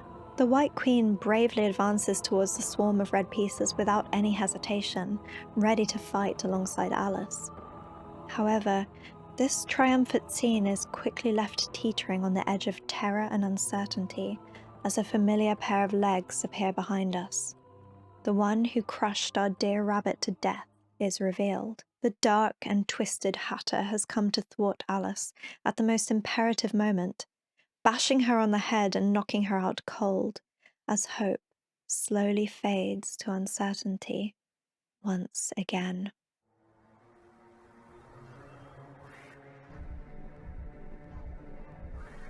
Alice awakens to a strange and unnerving vision. Scattered eyeballs stare at her from within a net of yellowed veins that cover a strange opening in the ceiling above. The queasily swaying camera slowly pans down, revealing Alice lying on a slab before a horrible and tentacled rendition of the Hatter hung upon the wall. All sense of direction is quickly lost, however, as we see some insane children seeming to walk on the walls before being presented with visions of padded cells and exploding clocks, assuring us of one certainty, that whatever this place is, we will find nothing free of madness and misdirection here. The camera twists as the music begins to screech, a manic tune that dances around as anxiously as the pacing children, revealing that what seemed to be a wall was in fact the floor, sending Alice tumbling from her sideways slumber and into the reality of this strange insanity. Chesh appears, usually a comfort, but in the face of such sudden disorientation, I struggle to find either reassurance nor amusement in his words. Look straight ahead or askance, whichever way you choose. You must always look in the right direction. Looking to either side, the hallways that surround Alice look identical, and taking either path is simply the illusion of choice as they lead into the same warped and confusing mirror maze, signifying the inevitability of the path this place is taking her on. Here, her own reflection is nowhere to be found, and nightmarish creatures lurk at every corner, along with powerful automatons who suddenly smash through the funhouse glass to attack without warning, seemingly programmed for nothing but destruction. It's important to note that among many other things, Hatter represents betrayal, as there was a time that he was an ally to Alice. If you remember from the opening cutscene, he, along with the White Rabbit, were the ones who seemed to wake Alice when the fire took hold, effectively saving her life, as she was then able to escape the fate that befell her family. Oh dear, oh dear! We must save Alice! Wake up, Alice! Wake up! You could give some credit to that part of Alice for her survival, one of the things that has caused her the most turmoil, torture, and guilt to the point of madness. Therefore, it isn't too unusual that this new Wonderland's version of the Hatter has been twisted into something completely unrecognizable. No longer a caring friend, now instead a diabolical and downright evil villain, ruling over some deeply wounded part of her mind. Mirrors are of course classic symbols of self-reflection and identity, so this distorted maze amplifies Alice's confusion over who she is since the fire. Some pathways lead to dead ends, usually with an ambush lying in wait, and many mirrors shatter to reveal enemies in what appeared to be a safe passage, only giving the illusion of safety ahead. It seems that this place will also be about Alice having to face her own illusions and lies, her self-deception and distorted memories of the truth about her past. An opportunity to uncover the truth soon presents itself, as in the heart of the maze sits one wall free from the deformed reflections of the mirror-lined corridors. Behind a clear panel are one window into clarity. The real guts behind this facade can be seen, with winding pipes and another clock not unlike the ones we saw shatter earlier. A little exploration takes Alice to the other side of this place, where a large opening allows for this clock to receive the same treatment with the aim of our deadly cards. Back by the wall of clarity, a large tunnel waits. Oh, doesn't that look just so very inviting? As we brave the tunnel, it rotates to allow us entry to what appears to be some kind of ward. Dark, twisted corridors house crooked iron doors lined with imprisoning bars. Sharp beams of red light threatening to catch us in their watchful glare every step of the way. Behind the doors, those padded rooms to house the same tortured children we found in the school. Tragic amalgamations of innocence and insanity, victims of the Hatter all along. Guarding the rooms and hallways are a new and horrifying enemy, nightmare spiders. Their legs, like curled iron, unfurl and stretch out to grab Alice. To attack, they spew a burning poison or latch onto the flesh with a nasty bite. Their teeth are a pair of keen needles, a puncture from which causes hallucinations to obscure our vision with a hazy image of the Cheshire Cat's face. These things, true to their name, are absolute nightmare fuel. Since they descend from the ceiling or suddenly animate from dormancy after just hanging out on the walls pretending to be part of the fabulous decor, they really have you on edge for this whole section, as if creeping around an insane asylum that experiments on and imprisons children isn't disturbing enough. Yeah, let's just add baby-faced spiders to that. Go on, live a little, have a laugh. Swiftly scooting my using humour to cope card to one side, this place is absolutely horrible, and I mean that in the best way. It's unnerving, disturbing, and the perfect way to illustrate how uncomfortable and torturous it is for Alice to face this part of herself. How this place was sprung on us suddenly at the most hope-filled part of the game is also an extremely effective choice. The higher the rise, the harder the fall. Her fears and traumas surrounding being sectioned are fully materialized here as well, and it allows us to really feel what a terror of an existence she has had for the 10 years she has been in Routledge Asylum. Being experimented on herself, locked up, poked and prodded with needles and strange medicines that altered her mind and body. Everything here makes it impossible not to imagine how truly frightening it must have been for her. Soon Alice comes face to face with a mini-boss fight, coming across a pair of brothers with hideous grimaces and empty eyes. Look, Tom, it's what's-her-name from the neurotics ward. Nurse's favourite lunatic. Oh yeah? Scrawny, ain't she? Who let her out then? They'll blame us, most like. She'll need more medicine. Strong medicine. She got anything to eat? Doubt it. She never finishes the grub at the asylum. If she had any meat on her, she'd make a delectable dish. This is another fight that has a paralleling incident in the real world, though it doesn't seem to occur at the same time as the in-game fight, instead sometime before she re-entered Wonderland, signifying their turbulent history. In the asylum are a pair of workers who Wilson notes to be twins and who seem to be particularly nasty to Alice. In one entry, he describes that Alice gouged into the cheek of one brother with a spoon before turning on herself. This gruesome twosome has a disdain for Alice that they don't bother to hide. In fact, they barely acknowledge her personhood at all, referring to her as what's-her-name and Nurse's favourite lunatic, depriving her of the basic decency to be addressed by name and commenting on her size. Alice's petite frame is not only plain to see visually, but is further alluded to and referenced many times in Wilson's notes as well as in the game. It is a subtle but unsettling nod to the possible struggles with eating that Alice may have also come to develop in response to her trauma. A not uncommon side effect for many, sadly. This would further explain the level of disgust and the intensity of her rejection towards the more ravenous and hungering parts of herself, such as the Duchess, the voracious centipede, and indeed here with Tweedledum and Tweedledee. All of these characters express in one way or another a desire to eat Alice, which mirrors the all-consuming nature of an eating disorder. Properly seasoned, you'd make a handsome dish.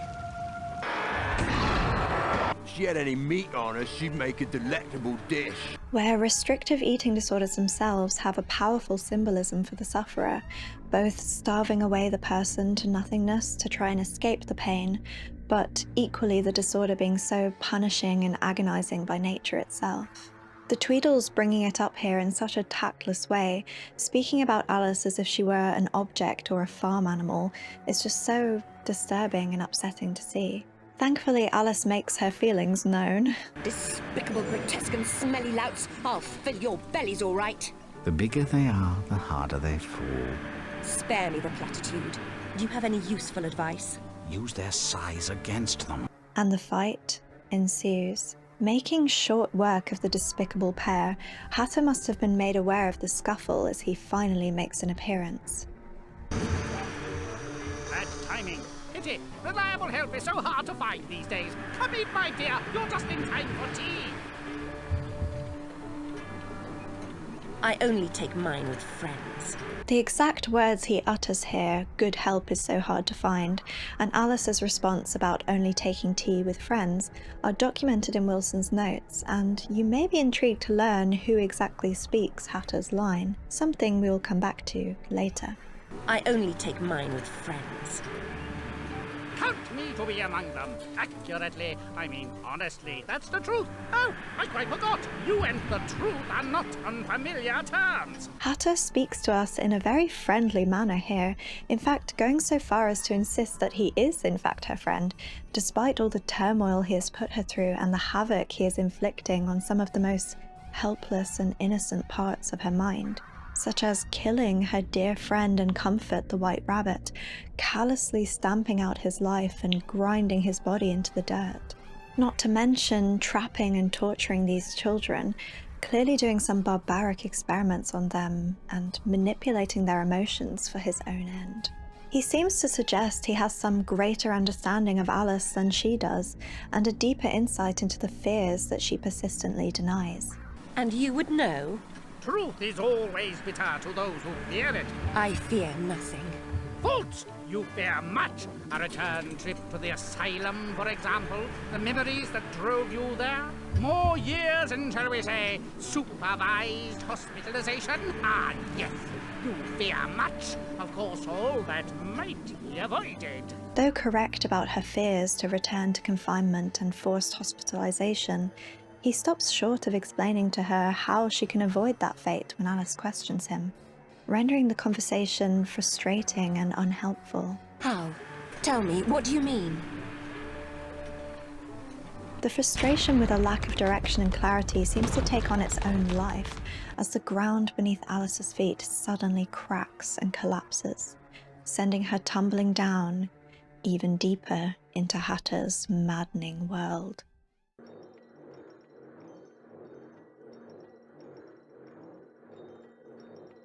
Crazed ticks, mechanical whirring, and more irksome tunes of madness prattle on around us as we land in a place absolutely dominated by time.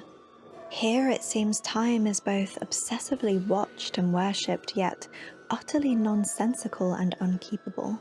It is both everywhere and nowhere, as all clocks either spin aimlessly on and on, have no hands at all, or have shattered faces that leave them barely hanging on to their identity as a timepiece. Time is both all-consuming and binding, yet utterly meaningless. As giant pocket watches fly through the desolate sky with nothing to really say or indicate, a feeling of time both escaping and trapping us comes to light. Just like Hatter, time is acting as a frightening and unpredictable mix of friend and foe here, as we use the giant cogwheels to traverse to safety. But those same cogs would equally crush and mangle us in the next turn if we happen to take a step at the inopportune second. There is more use made of the mirror symbolism here too, as Alice must decipher which clock faces are real by observing which are faithfully reflected, before again stepping carefully to avoid drowning in the acidic liquid below. A reflection sometimes exposes more reality than the object it echoes. Further hallways of padded rooms and screaming children await, a reminder that this fixation on time and Alice's experience in the asylum, as well as just the experience of her living her insanity generally, skip together hand in hand, side by side. The concept of time must have been lost to her during these long years of madness, cruel and unusual treatments, and outright abuse. Dr. Wilson notes several instances that some of the orderlies were unkind and inhumane to the patients, Alice being no exception. Venturing deeper, it isn't long before Alice stumbles across more mind manifestations of the torment of her mental health treatment. In this room, we uncover a sickening truth, that the Hatter is turning the children of this twisted world into machines.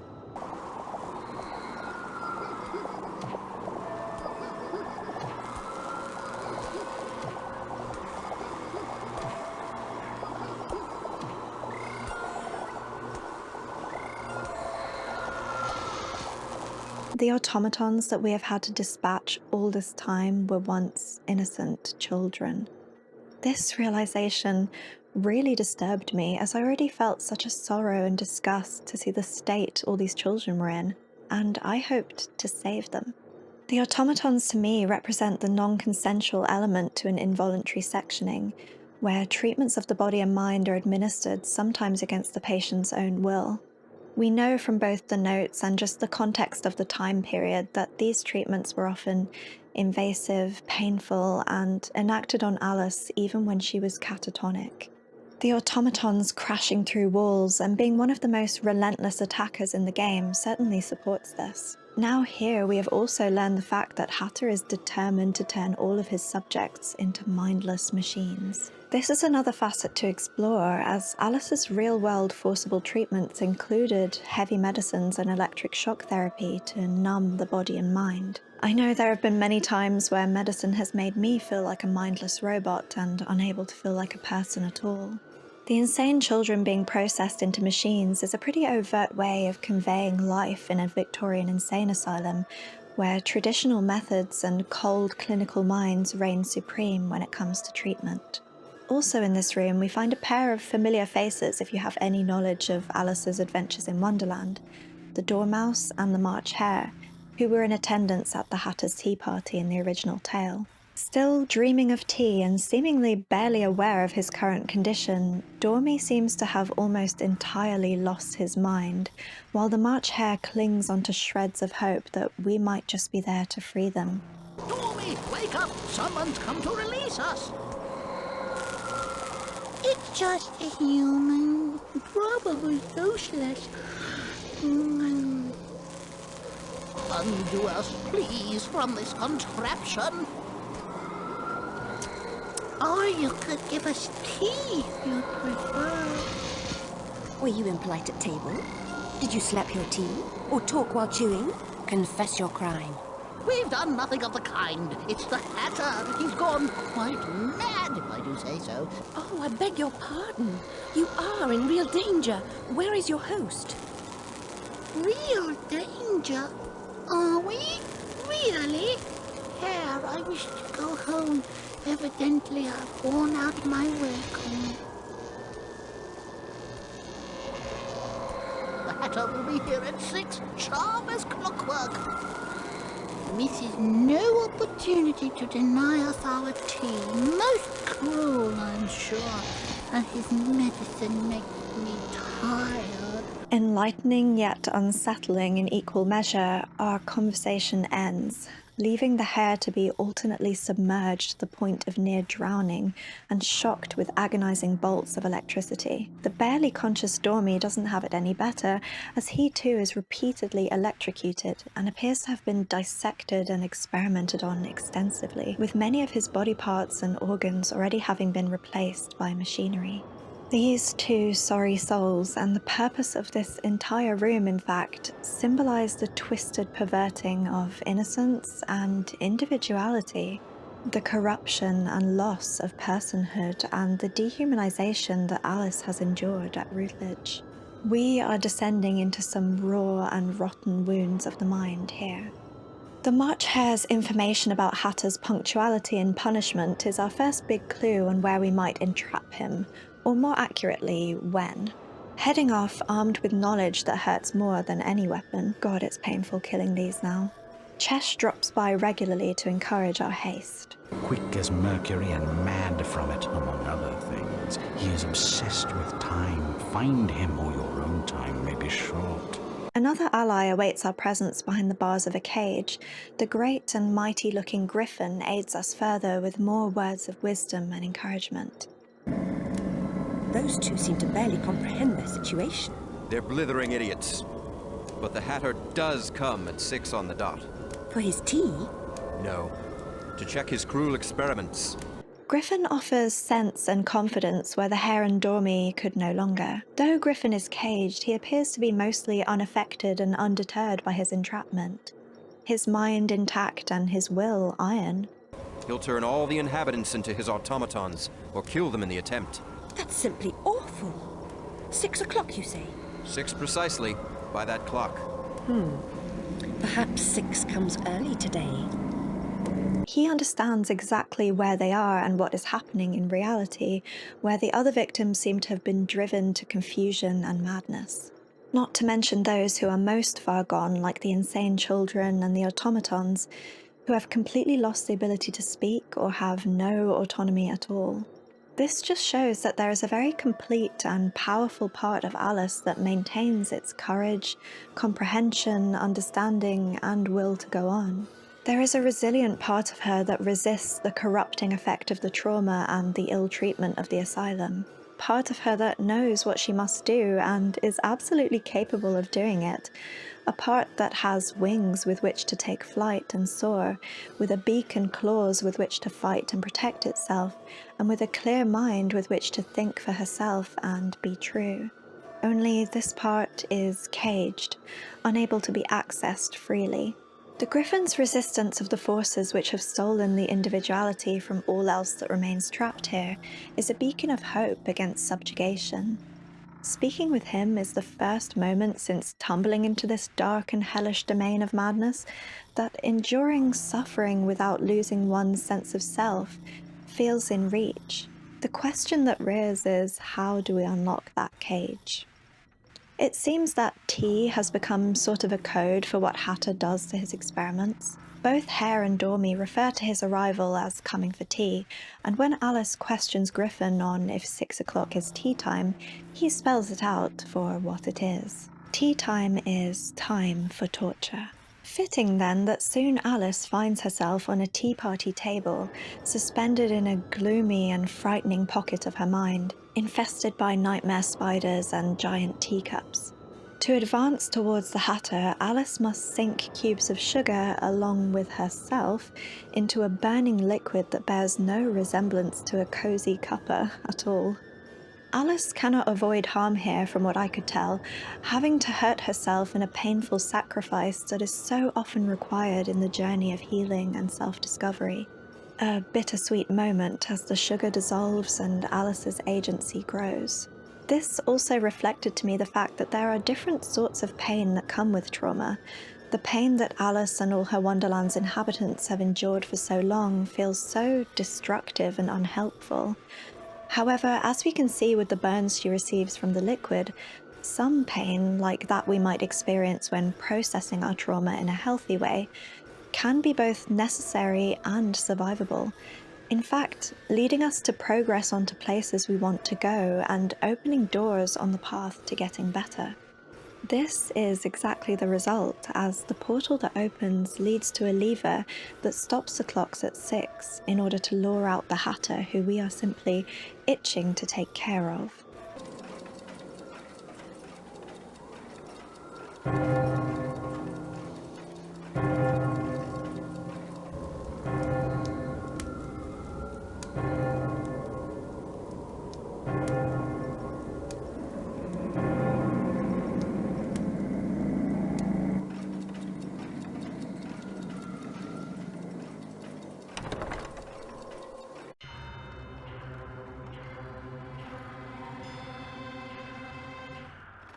Approaching the large platform which just screams boss battle, a piece of the Jabberwock's eye staff is claimed, and of course dear Chesh has some final words before the impending fight with Hatter. The staff lacks only the Jabberwock's eye, though he has two. I understand he's quite fond of them both. I doubt time will change his mind. Speaking of which, where's the Hatter? Without warning, the Hatter plummets down on top of us. It is time, pun intended, for another Wonderland shifting showdown deep in the festering belly of Hatter's twisted domain. This part is titled About Face, and if I didn't take at least a moment to appreciate the multi-layered genius of this pun here, I might just explode. This is obviously a crucial turning point for Alice in the story, and about face means to literally turn another direction. There's also the face of a clock, the repeated imagery of twisted and tortured faces we see again and again in Hatter's domain. And well, this is a face-off, is it not? I might have to make a separate video just deep diving on Hatter, because I would like this video to be a somewhat reasonable length. Don't look at the time, okay? So, my dears, if you couldn't tell, I have a lot of thoughts about this moment, this fight, this character, and what this all means for Alice. I have already noted the comparisons that can be made between Dr. Wilson and the White Rabbit, as well as the caterpillar. But now is the time to say that while reading the case notes, I noticed many parallels between Dr. Hieronymus Q. Wilson and the Hatter as well. It was indeed Dr. Wilson earlier who said good help is so hard to find, whilst referring to the twin orderlies.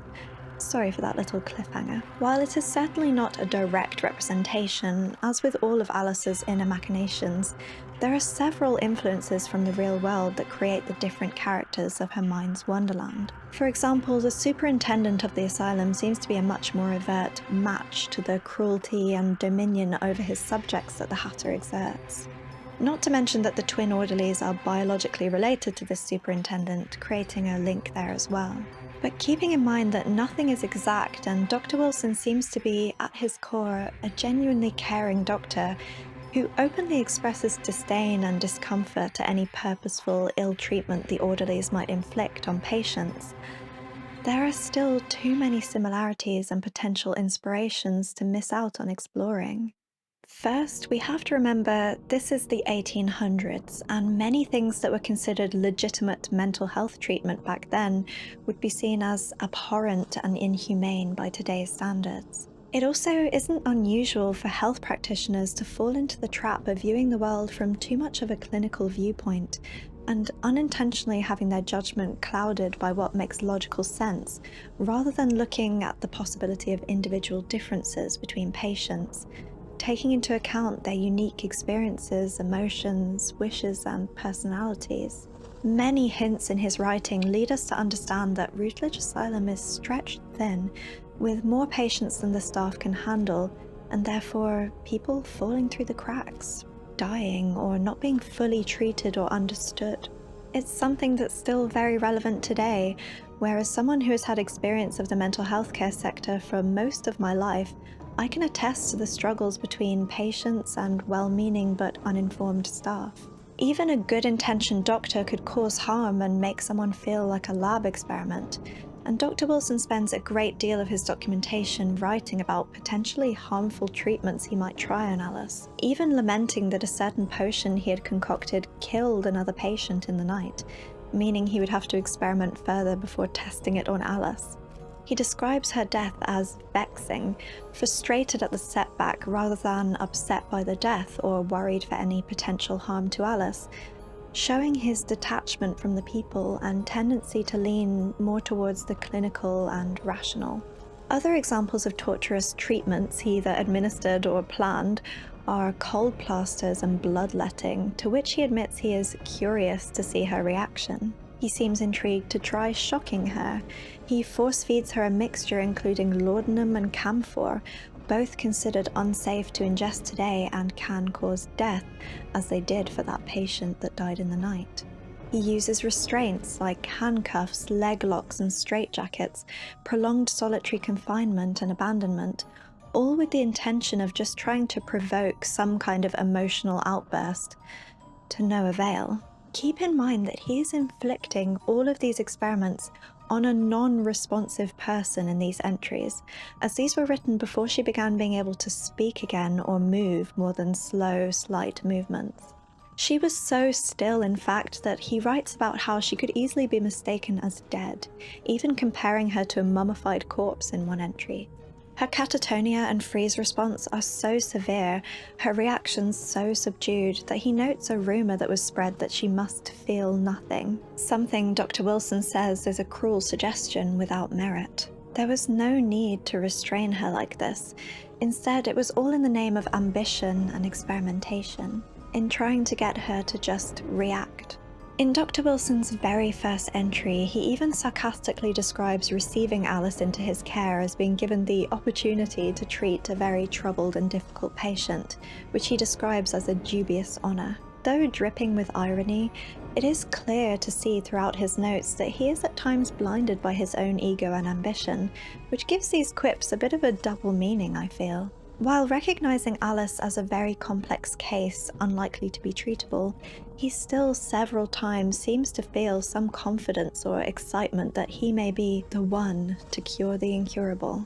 In one entry, he even states, "I dare say, however, that I'll stir her from her dreamery, even if her response is involuntary," before listing some of the aforementioned possible methods to get that response, by any means. It makes you wonder what part of this is really for Alice, the person trapped within the prison of her own body, and if much of this is more about getting her to simply do what he wants, how he wants, and when.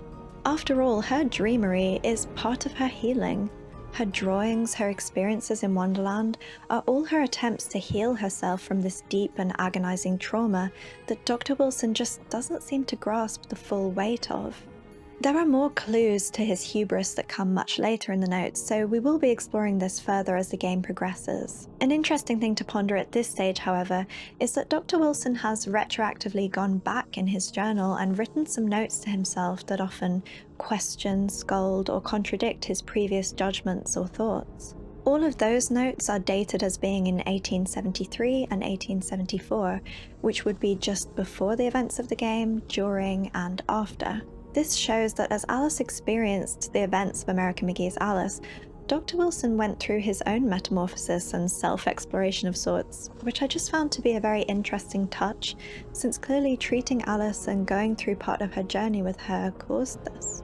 There are several notes he made to himself about how he didn't understand or take seriously the complexities of her condition, and while acknowledgement is a start, it alone cannot undo years of training in a direction that seems to actively undermine the individual needs that Alice has.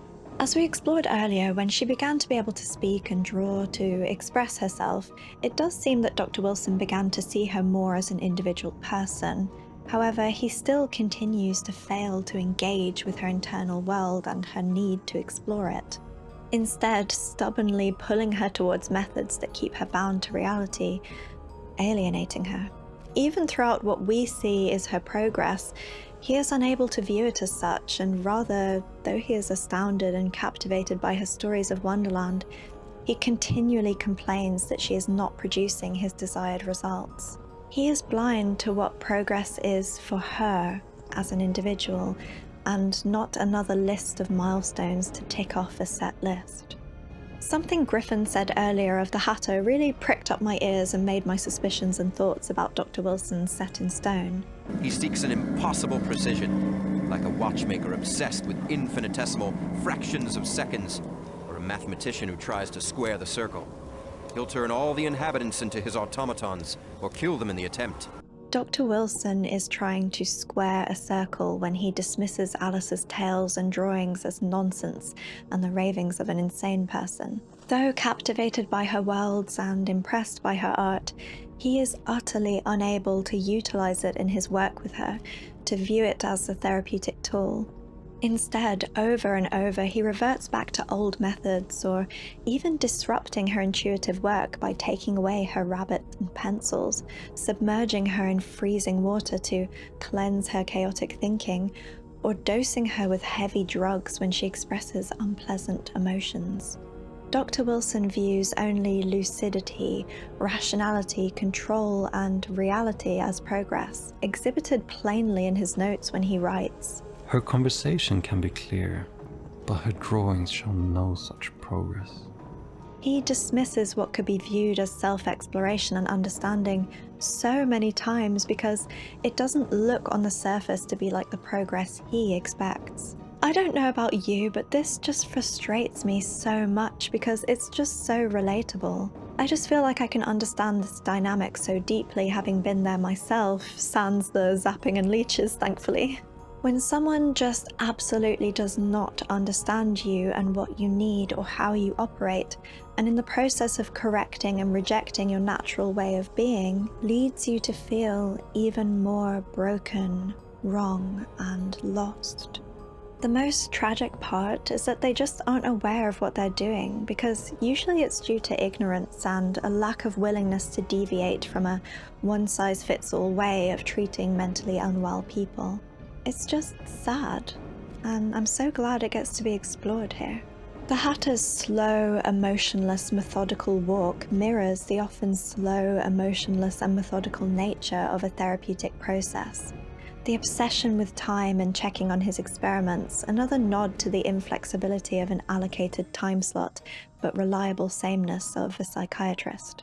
At times, he becomes panicked and frenzied, especially when things do not seem to be progressing in the way he wishes, where then the obsessive, frantic nature of his attacks mirror Wilson's own desperation to cure Alice, fueled both by his ego and hubris, as well as a well-intentioned wish to actually help, especially as he clearly grows to become quite fond of her throughout his documenting of her case. To the point that in one of his entries it almost seems as if he becomes hopeful that she actually won't ever leave, instead to remain forever in the asylum with him.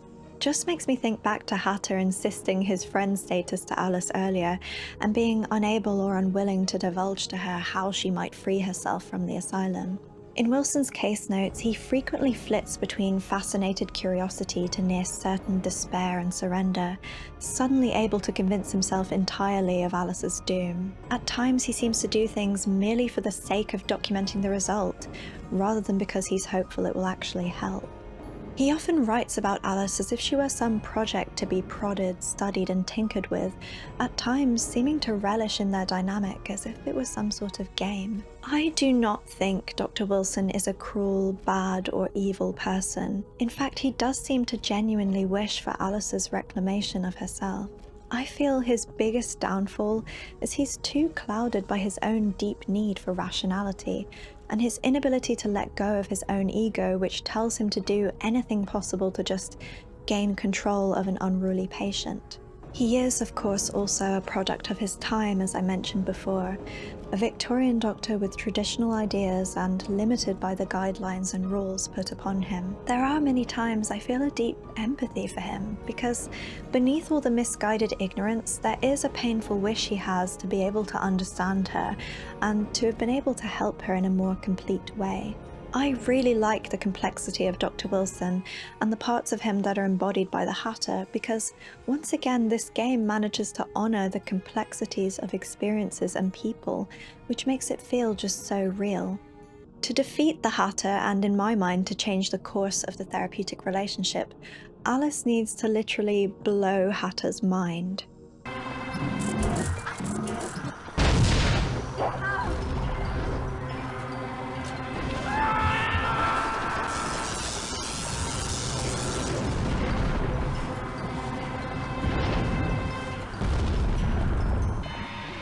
While this internal event wasn't directly experienced by Dr. Wilson, we do know from his notes that Alice made him question himself, rethink his methods, bias, and assumptions, even if he ultimately failed to learn from it. Through this journey, it would make sense that she too caused herself to question and attempt to reframe what she had come to believe about herself and what she needs to do to heal. So this defeat serves as a sort of double feature, a shift in the dynamic between Alice and Dr. Wilson, coming as a result of her being truer to her own needs, beginning on a path to accepting what healing looks like for her, whether Dr. Wilson or the times are able to keep up or not. Hatter's demise secures Griffin's freedom, a representation of Alice's courage and agency being restored in the face of rejecting the norms of the asylum's ill-fitting treatments and trauma-compounding abuses. Griffin pledges himself unwaveringly to Alice's cause, positioning himself as a loyal and selfless ally, undeterred by the uncertainty of their success against the Queen. Griffin requests a chance to serve as a commander, illustrating this moment as a tipping of the scales in Alice's mind, where finally a new part of her identity is given the chance to take hold and lead. You won't fight alone. Permit me to serve as your commander. I'll muster the forces whose allegiance your courage and skill have already won.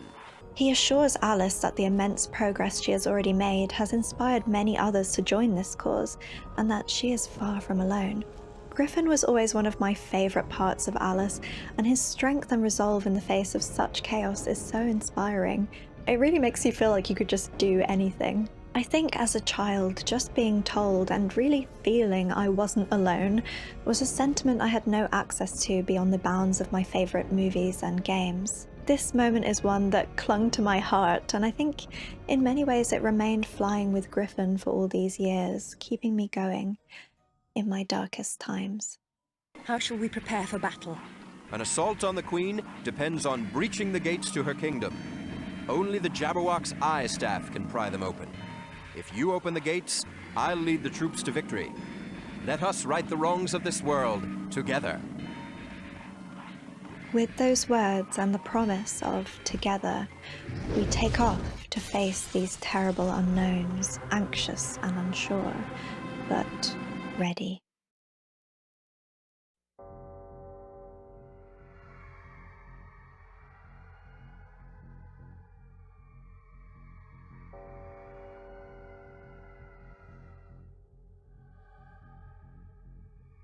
Recruit whatever allies you can, Alice. We'll need them all. I'll return with reinforcements. Take heart. The journey is not yet over, as the land of fire and brimstone reminds us, with its raging sky and towering, imposing rock. Griffin leaves us with words of encouragement, but the feeling of being alone again here made me feel very vulnerable. However, my resolve was stronger than ever. We hear from the Oracle once again here, who is noticeably absent in the Hatter phase. I believe this is because the Oracle represents part of Dr. Wilson and the therapeutic process, and that in the Hatter phase we were processing the parts of Wilson that we discussed in that section. Meeting the Oracle again feels like another transition or facet of Alice's relationship with her doctor, and her treatment in the asylum in general. Here Alice expresses her ire and impatience with the Oracle's sort of poetic rhyming riddle way of speaking. The time for action has arrived. You should not waste a day. No lame excuses do you contrive, nor tolerate delay. It talks like I'm on holiday, Cat. Wandering about having a bit of fun. The Oracle's an idiot. It's amusing how much this bothers her, since throughout Wilson's notes, she's documented as doing the same, having many moments where she recites rhymes relating to what's happening to her in the internal world, and how she is rectifying what ails her. Making a sort of role reversal moment, as it's usually Dr. Wilson having complaints about how Alice expresses herself. This is another way that the game illustrates the shift in power and direction that's going on for Alice, as she reclaims her own agency and honours her own needs. Suddenly, the Oracle is revealed to have been Caterpillar all along, and I think this revelation again signifies Alice's exhaustion with Dr. Wilson's methods. Confront what frightens or offends you. Reckless or insulting talk should never go unchallenged. You bizarre creature! I was beginning to like you. As he is revealed, Caterpillar takes on a new, more introspective and self-aware tone, not unlike how Dr. Wilson clearly reflected on himself in his notes. He expresses to Alice that he knows what must be done, but admits that he doesn't know how. Caterpillar's obscurity and incompleteness, but willingness to help, wish to guide, and abundance of knowledge but lacking understanding in how to apply it, is a great mirror of Dr. Wilson and where he ultimately lands in his own metamorphosis through his treatment of Alice. We have seen the goodness of him as a well-intentioned guide reflected in the White Rabbit and the Caterpillar, as well as the damage and pain he has caused, along with his own limits and downfalls, manifested in part in the form of the Hatter. Finally, the words Alice needs to hear more than anything are put forward. Like me or don't, but believe me, the Jabberwock must be eliminated, now. Blow open the gates and confront the Queen.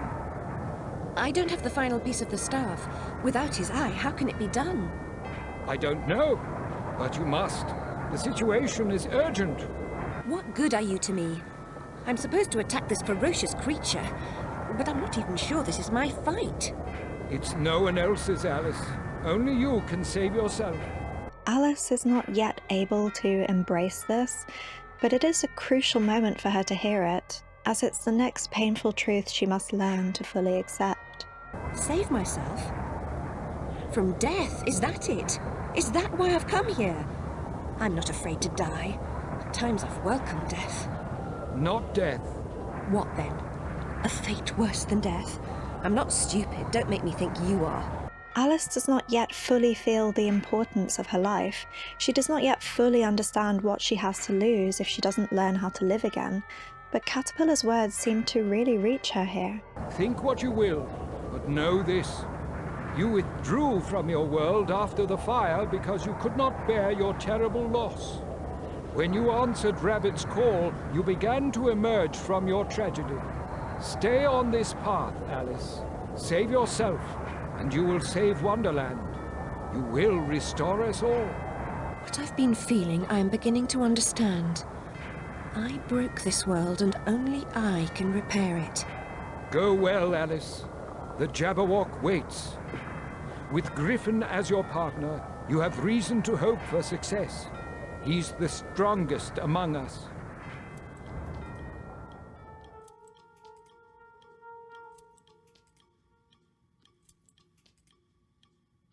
Feeling emboldened and closer than ever to the truth, Alice is ready to face the brutality of a land scorched by oppressive fire and flame.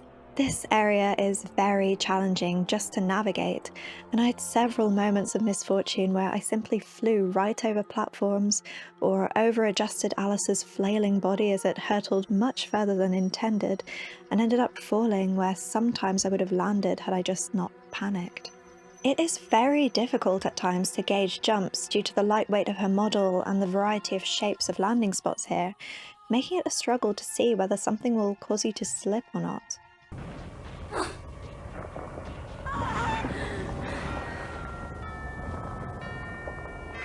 As I played these lava areas, I found myself questioning if this game was also the reason I have always been so unreasonably terrified of lava in Minecraft. Jokes about my struggles with the controls surrounding platforming aside, when I saw this very familial house up ahead, I felt really unsettled. The gravity of everything really starts to weigh here. As we look upon a pile of steep, insurmountable-looking jagged rock, with relentless spouts of molten lava coursing through cracks and pooling like hot blood, making a barrier between you and an open wound. Sometimes this world is so very immersive and real that you forget the true reality, that we are inside this young woman's mind, the mind of someone who was unable to do anything, as her entire family was horrifically burned alive. Their screams of terror and pain, her final persisting memory of them and the home she grew up in, now reduced to ash. Perhaps my apparent penchant for dissolving in the liquid flame and seeming expertise at managing to get Alice set ablaze at every possible turn in this area is not entirely down to the slightly wonky platforming. Alice's extremely lightweight feeling as she jumps feels intentional to me in some way. Even if it wasn't, and even if it would have been made more easily controlled today, in this area at least it feels fitting. This starving girl, wasting away with heavily implied anorexia, is literally being flung around the flames of her own mind, torturing and burning herself alive in lieu of what she feels should have been her death in the house fire. Alice has survivor's guilt. She blames herself. She cannot yet accept another path. So of course her mental prison is a hellish, burning one with literal fire and brimstone. It came as no surprise to me then that upon entering this particular portal, we are faced with what is clearly some kind of manifestation of the self-destructive and self-punishing part of Alice's troubled mind.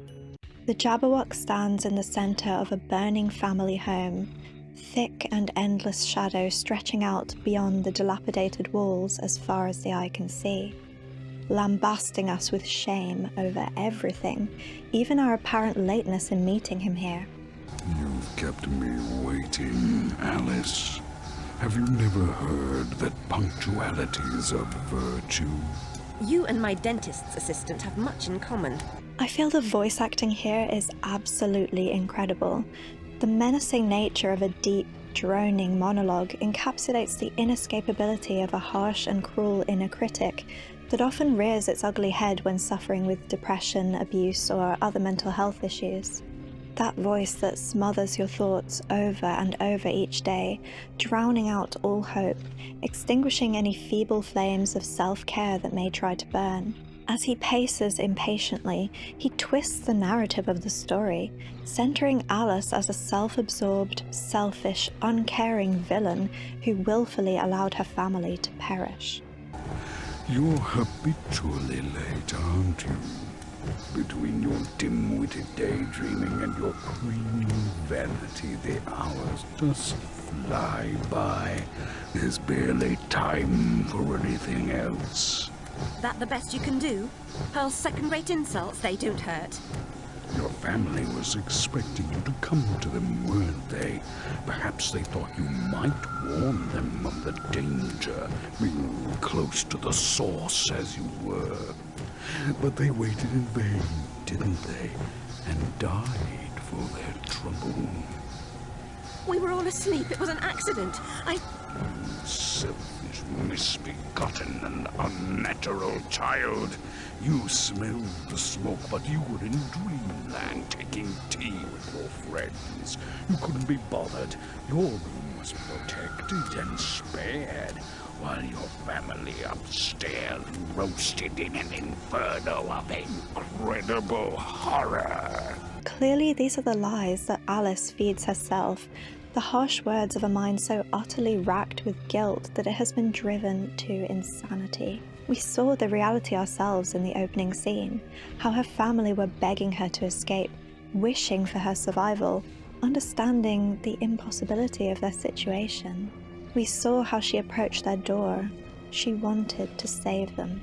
Even if that wasn't real, being in and out of a catatonic state and spiraling into madness centered on self-punishment and hatred for all these years, that doesn't sound like the reaction of someone who didn't care. The Jabberwock is the embodiment of her worst fears about herself, as she tries to make sense of something so completely unfathomable. Something that can never be neatly squared away and made sense of because it is such a nightmarish scenario. As her mind gets stuck in a wild loop, spinning erratically not unlike the mad clocks in the school or Hatter's domain, it cannot land on an answer that can put her at ease because there isn't one. This is such a great depiction of how a person can lose themselves in guilt and shame, even if it isn't theirs to bear, an experience that many can relate to and find solace in, and being able to identify with that Jabberwock within, being shown that you can face it, is most definitely a comfort. The utter distress that an inner voice like this can bring is evident, as Alice attempts to push back and correct the narrative with facts, but the power of the Jabberwock's rhetoric is too much for her, reducing her to scream out a defeated and horrified no before the first phase of her fight against him begins.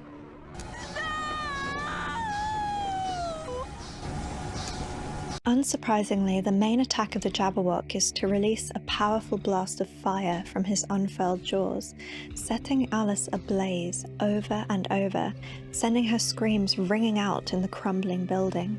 I also found out the fun way that you can indeed plummet to your death in that awful black abyss that surrounds the wreckage of her family home if you back away too hastily, something that is very easy to do since you want to create as much distance from this horror as possible.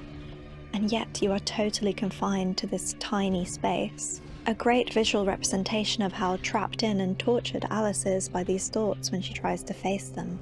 I use a lot of fight fire with fire here, as the jack bombs seem to be the most effective, along with the obvious soothing and protective effect using ice against fire would have, by making some walls to disallow his burning influence to reach Alice while she gathered herself.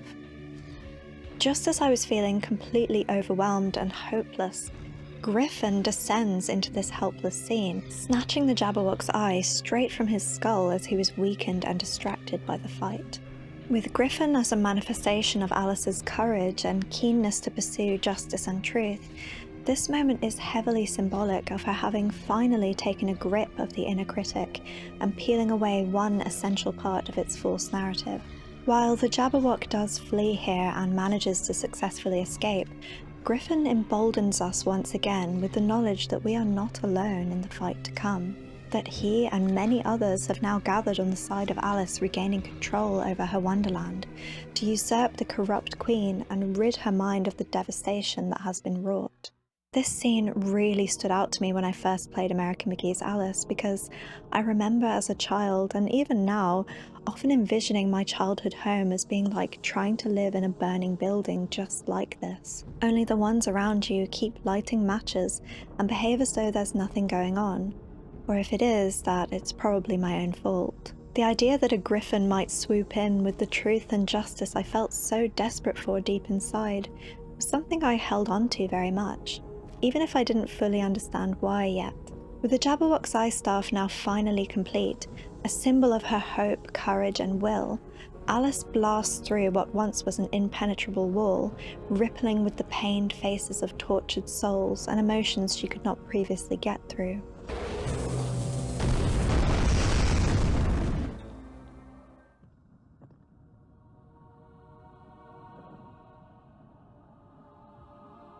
As we advance deeper into Alice's mind, we are in absolutely unexplored territory.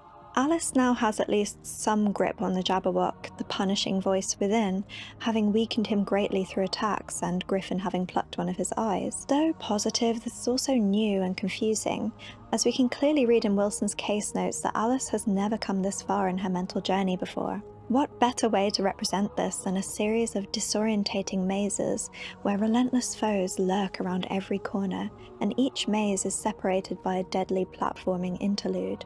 The first maze is relatively simple, however when reaching the portal, an insane child bolts across the screen, revealing that they had been holding open the gate to the portal by standing on a pressure plate, which was now missing a weight. Venturing back through the maze, the enemies had respawned, swarming the narrow walkways once more. Luring a card guard down to the portal, I managed to narrowly avoid execution as he activated the plate, and I made it through with not a moment to spare. Showing now, Alice has the ability to utilize even the most violent and punishing elements of her mind. The first interlude consists of rising through a lava-flooded tower by floating on smoke plumes whilst avoiding slaughter by Boojum. Succeeding here leads to the next maze, which sees the return of my oh-so-favourite water sections, having to navigate both on land and through sewer pipes to find the lever which opens the section's portal gate. I struggled a lot with this part, since being in the water causes so much distress for me, it makes it harder to think, and I found myself spending too much time trying to figure out things on land because, clearly, consciously or not, I wanted to avoid the water as much as possible. I would soon realise, however, that swimming was simply unavoidable, as one of the levers was hidden in the sewer system and the next part of the maze that held the second lever was only accessible through a rust-riddled pipe swim. Looks like we're all facing our terrors for the greater good. I was thankful at least that bubbles were abundant, leaving me only struggling for air in the final stretch, and there was only one fishy fricker for which I was feeling very blessed. Stabbing that little freak of nature was a wondrous feeling. Okay, I really need to be professional and start using their real names. They are snarks. Snarky frickers. Navigating the top level of the maze and pulling the final lever, the portal is revealed, and I waste no time in moving on, eager to get away from this swimming section. Wait a second. Did that say waterlogged? I'm sure it's just a turn of phrase. Turtle proved that being a reptile has advantages. My stomach genuinely sank as I was faced with this scene. What a fool I was not to realise that the previous maze was but a sewage-flavoured appetizer to the rotten main course. This interlude section was daunting to say the least, and try as I might to find more path, it quickly ran out, leaving me to find that diving in was the only option. I compose myself and take some deep breaths. Who would I be not to face my fears and traumas? That's what this journey is all about, right? Perhaps the swim won't be too perilous, I fool myself. I dive into the dreadful murk, and immediately the snarky frickers surround me from all sides. Panicking, I retreat to gather my thoughts and try to make a plan of action. So, it's going to be like this, is it? Did you just tongue me?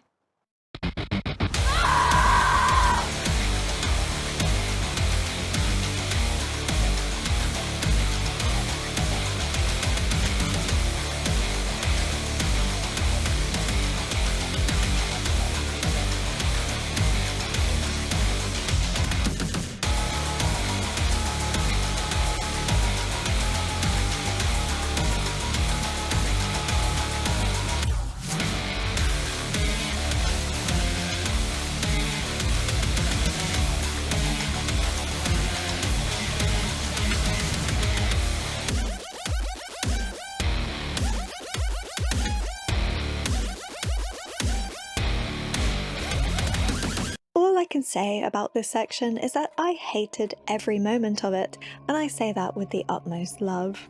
I had a pain in my shoulders for days from how tense I was, and the sheer relief I felt when I saw that final portal was exhilarating.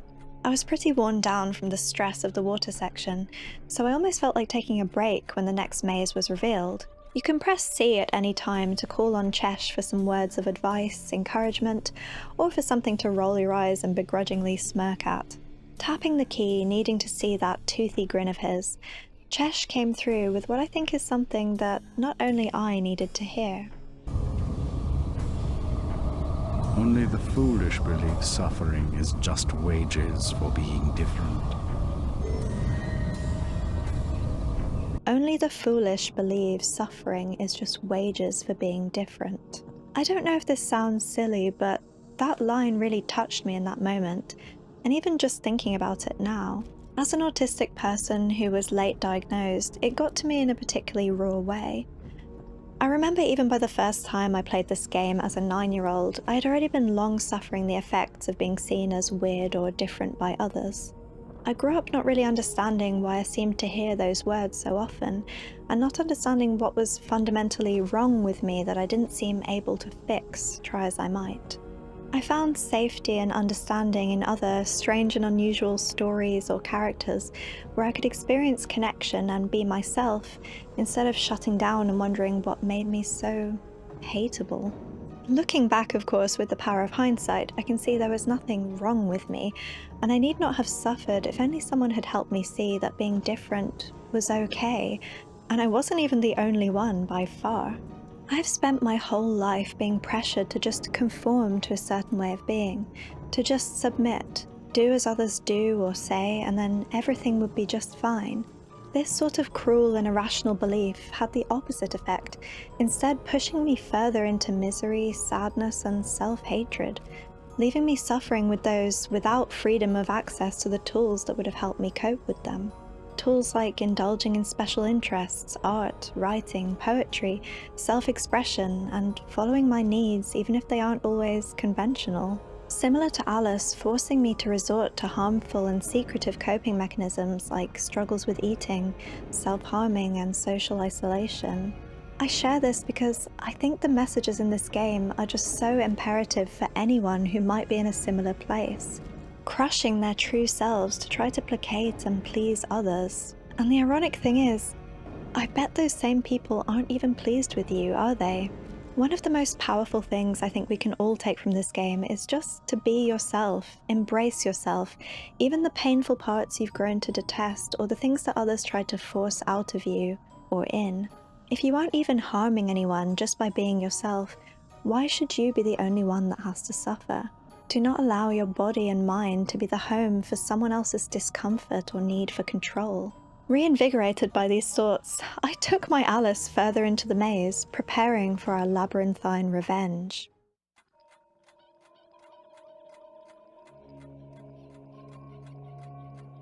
This section is really a transitional phase between what Alice has learned, all the strength and truth she has garnered, and is leading us towards making the choices needed to make a change. A particular standout moment was this extended platforming section, using moving cogs and clock parts, which didn't make me dizzy at all. Time to jump in, time to jump through time. I'm dizzy. And before you ask, I didn't fall once. What? I'm not lying. I didn't fall once. I fell a lot.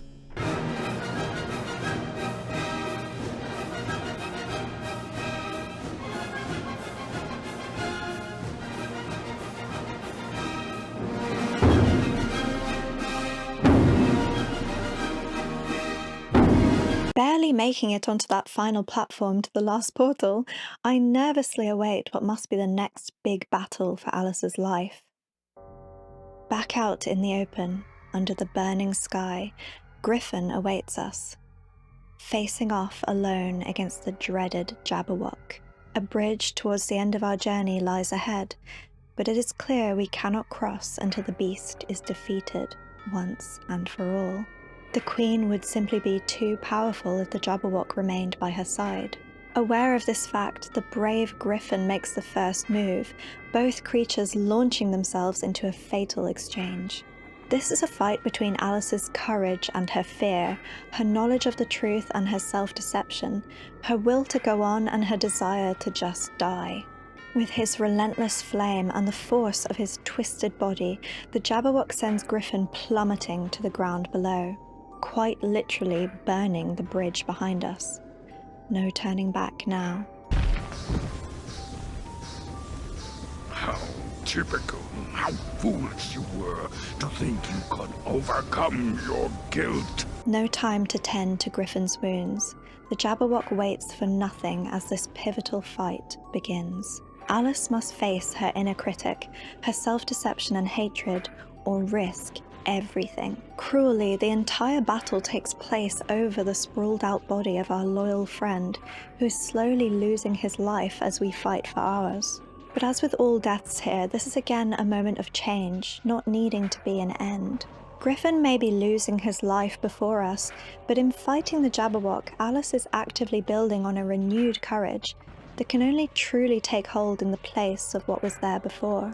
Now able to move more freely in the open air, the Jabberwock takes full advantage of his flight, once again tormenting and punishing Alice with the deadly flames she longed to have been consumed by.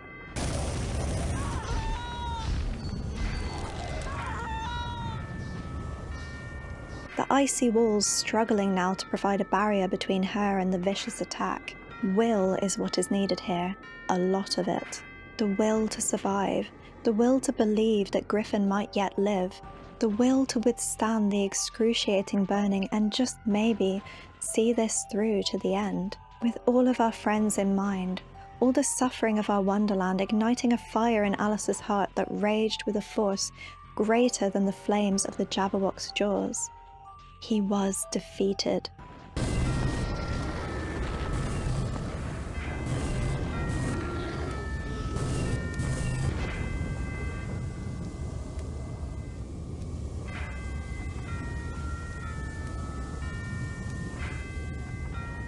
Running to Griffin's side, he shares some words of encouragement and support, as he always has. You've destroyed her guardian, Alice, and avenged my death. Enter the ultimate battle. Must I fight on? Can't the Red Queen be persuaded to surrender? True words and logic rarely defeat evil intent. She is still strong, and so many have been harmed. They want revenge, which we call justice. She made this world, and she must pay. You must lead our forces against her. I'm not sure I know how to lead. Do your best, Alice. You can only do your best. You can always do best.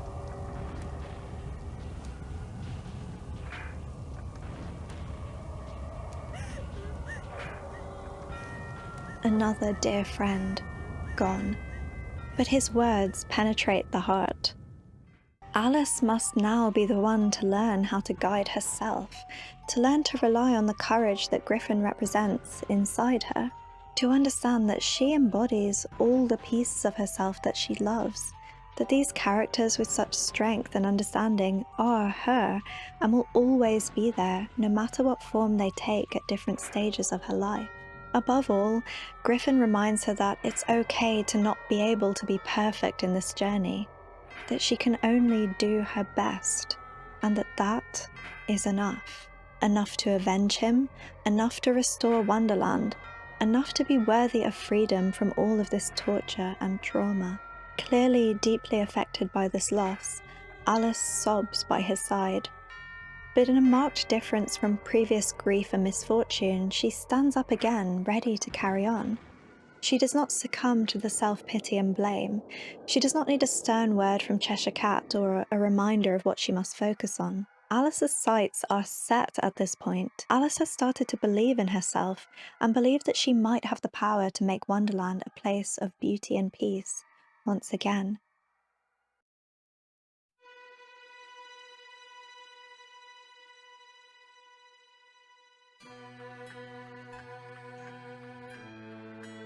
Crossing the bridge towards the domain where the Queen of Hearts dwells, we see that Griffin was right. We are not fighting alone.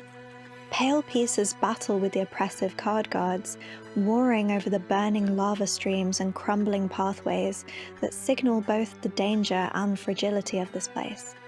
This is quite literally the source of all the tentacles that have polluted every corner of Alice's mind throughout our journey. The very structures of the Queen's domain pulse with the same soulless life in their grotesque fleshiness. The textures here look like various innards, bone, brain matter, or guts, a stark visual representation of the viscerally raw depths of Alice's inner world we have gone through so much to reach. This, paired with the lava and burning sky, make this area feel very tender and exposed, which makes sense considering this is where the true, unseen source of her agony lives. The attention to detail from here to the very end is particularly astounding and a real highlight of the game. I cannot understate how powerfully the sense of an impending end is achieved here, as we face off against many of the foes we have endured along the way, armed with so much more than we had before. Something else new in this section is the sense that the Red Queen desperately does not want to be found, as she has hidden herself behind countless foes and minions, elaborate mazes and traps, and now this fleshy fortress of hers which is incredibly difficult to gain access to, as we spend much of our time working our way around the outside, squeezing through hidden crevices and holes to advance deeper within. Sure, you could say this is just because it pays to be stealthy here, but make no mistake that the Queen is hiding herself. She must feel the shifts that Alice has already begun to ripple across Wonderland, and she must know that Alice is coming for her next. She feels desperate, and as we finally stand before some grand doors, knowing we're getting somewhere, I feel more full of resolve than ever. Attempting to enter, it isn't a surprise to find the place armed to the teeth, which continues on into the depths of the castle. It is pure, raw, fleshy guts and gore goodness here. The more viscera we see, the closer we are, it seems. The Red Queen is an inflamed and open wound indeed. Eventually we ascend on a platform and into the castle keep, where our faithful Chesh remains ever by our side. The Queen, my lower incisors for the Queen. Where is that wretched creature? As we come to a lever, he has some words of wisdom. Only a few find the way. Some don't recognize it when they do. Some don't ever want to. Signifying that finding this pathway to the end is not enough on its own. We must consciously seize this moment and take action. We must want to go on. Below us is a mirror puzzle that, once solved, will open the doors to the Queen's chamber. The puzzle sees us throwing our trusty Vorpal blade at pictures of some of our vanquished oppressors. The image in the reflection corresponding to a door that leads to the matching picture we must penetrate with the blade. Every time Alice turns the mirror, she must fight the same respawned enemies, traverse the same dark and unnerving bridge, and pierce the image. This puzzle to me really represents the repetitive nature of a life of healing. Before Alice can face the Queen, she must show she understands the monotony and effort that choosing to go on entails. To show she is willing to take on the painful and exhausting task of going on living despite having to manage her inner critic, her instability and madness, as well as outside forces that may judge and abuse her or try to take away her humanity and rights. These are represented well by the faces of the Jabberwock, Hatter and the Tweedles. Alice is proving that she has found the way, recognises it, and wants to take it. This alone is what grants her access to her innermost turmoil, to face the truth of her Wonderland's decay. And as she completes the test of her will, the door opens. Ready for this fight? There is nothing left to do but enter the doorway and have it commence. But not before our dear Chesh has something final and pressing to share with us. Bravery and I are not on intimate terms. My natural curiosity is tempered with caution. Thus I've lived long.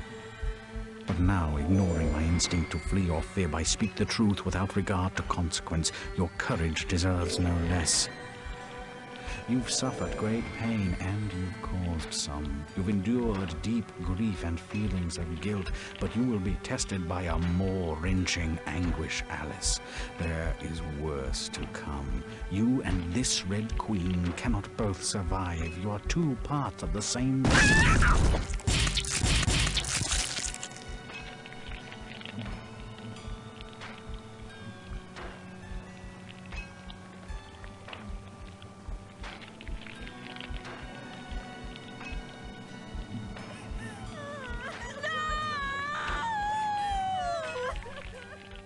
Wait, no.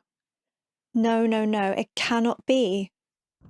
After so many trials and toils, our one constant, our guide, our voice of reason and source of strength, our closest companion and dearest friend of all, beheaded right at the final moment, and right before he could fully explain what he meant, throwing everything into question, everything we have worked for, everything we thought we knew and needed to do. And now, the one who has been with us every moment along the way is no more, decapitated by the tentacles of the Red Queen. No time for tears, no time for self-pity, no time for mourning, no time for hesitation. The Queen's vicious, fleshy tendrils stab through the floor towards us, menacingly. She wants us to be afraid. No time for fear. Alice steps forward into the beginning of her end.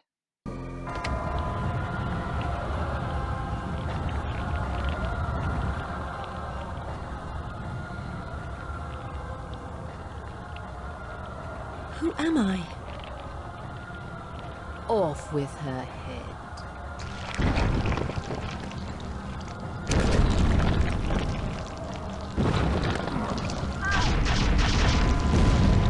Unforgiving, murderous, and vile, the wretched Queen wastes no time, immediately sapping at Alice's sanity before we get the chance to even take in the scene of terror before us. She sways across the room, towering above Alice, propped up on some kind of monstrous fleshy growth protruding from her throne, an attempt to prop herself up again in Alice's psyche, to prove her fears and self-loathing are insurmountable, and desperately trying to subdue her. The Queen has the power to slam Alice against walls without even having to touch her, and makes full use of her tentacles which grab, stab, and maim. Alice is immobilized and controlled at points, lifted into the air and pulled against her will towards the Queen before being tossed away with rageful force. This is a punishing, deadly fight where it's clear that the Queen will do anything in her power to annihilate Alice, and has no intention to surrender or be reasoned with at all. This phase of the fight is for Alice to show herself that she can stand strong in the face of such relentless chaos and ravenous destruction. And once the Queen is finally felled, she is ready to see the true nature of exactly what she is up against.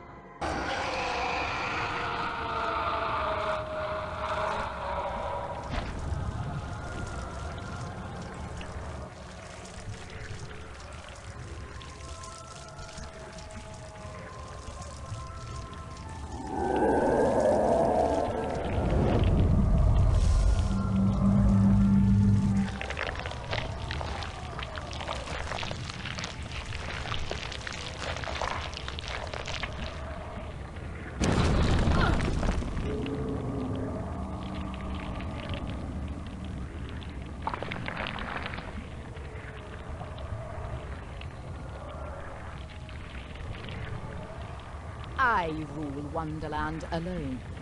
Your interference will not be tolerated. This realm is for grown-ups.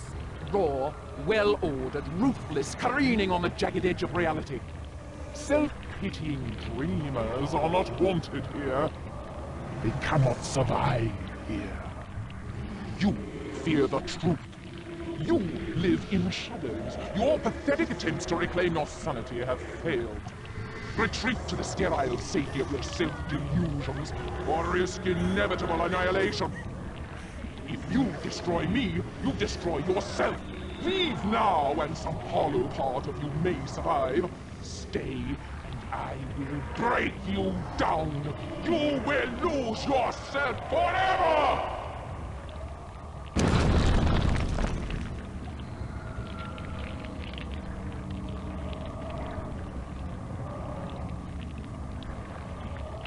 You didn't think this wasn't going to have a second phase, did you? Weakened by Alice's resolve and courage, the Queen is finally revealed to actually be a sort of puppet on a tentacle creeping out from behind the wall, with layers which peel back to different faces, including both the Hatter and Alice herself. This particular reveal just strengthened my understanding that the Queen is truly the sum of all the darkness and misery of Alice's madness, her self-destructive thoughts and negative emotions. Later, when the true core of the Red Queen is revealed, it has both the Jabberwock and Voracious Centipede as appendages, which you will see soon, a true amalgamation of absolute terror. Alice must face it all and recognize that it all comes from the same source in order to gain control of her wonderland once more. But in a strange way, sometimes even the things that actively torture and harm us began as a protective factor. For example, an inner voice or anxiety that prevents you from feeling able to go outside might force someone to isolate themselves. But why? Perhaps the idea of social interaction is so terrifying for that person that they cannot face it.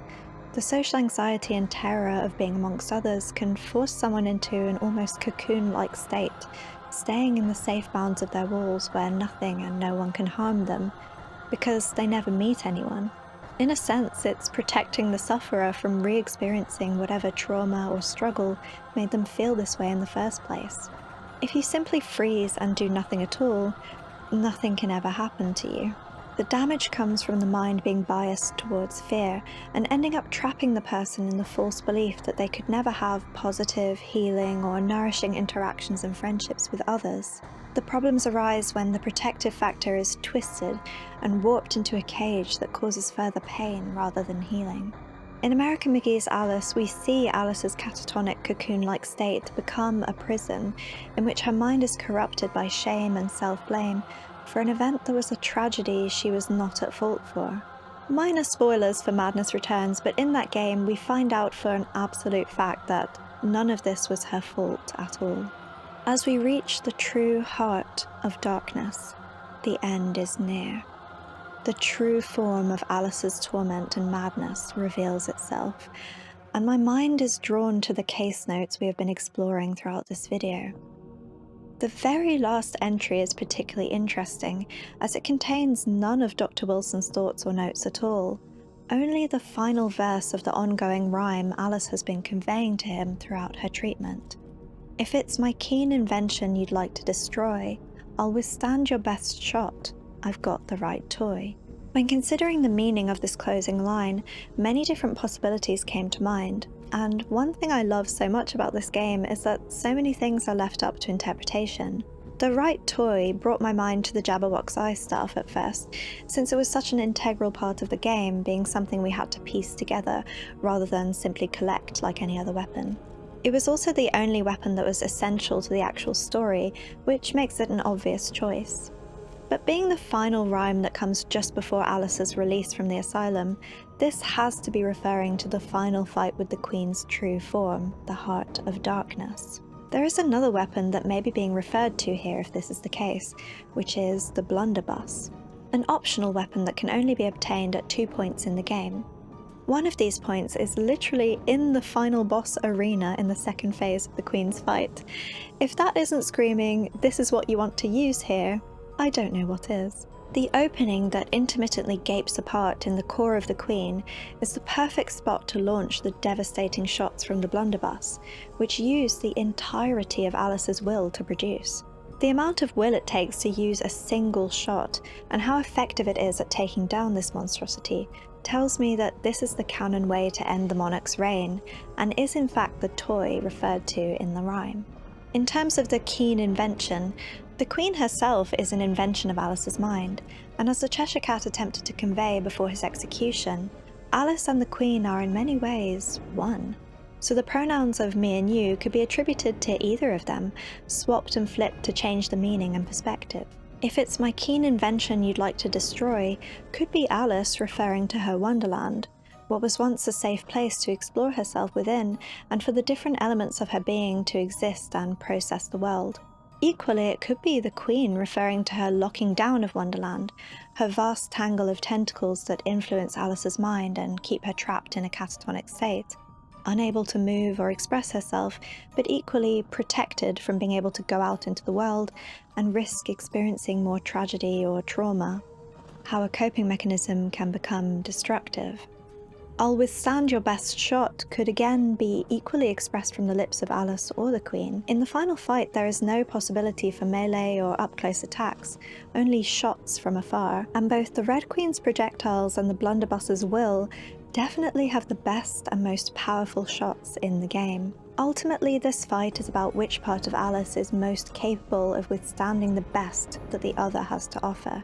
Will Alice succumb to the will of the Queen and stay hidden away in her cocoon, slowly wasting away and never getting to taste the mushroom of life again? Or will she face the truth of her self-destruction and stand in the face of her toxic shame and guilt, using every last ounce of her will to cling on to sanity and live again?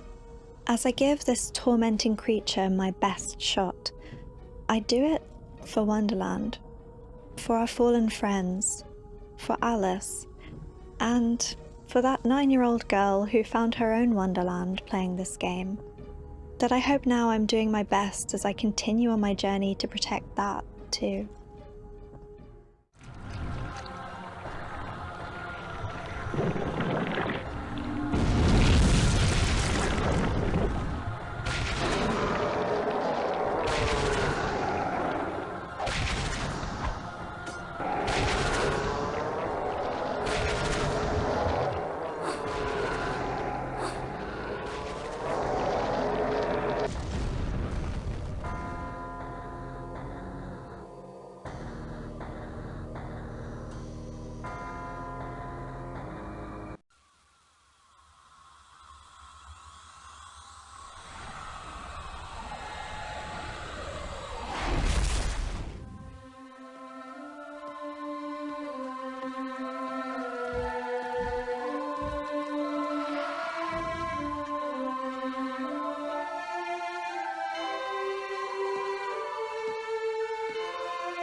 So, how did this game, American McGee's Alice, comfort the disturbed, me? Hi. Well, you may have been able to glean that for yourself just from listening to me share my thoughts about this game for what is likely a couple of hours now. If you're still here, thank you, and I hope you enjoyed yourself as much as I relished in your company. But now I will summarize some final thoughts.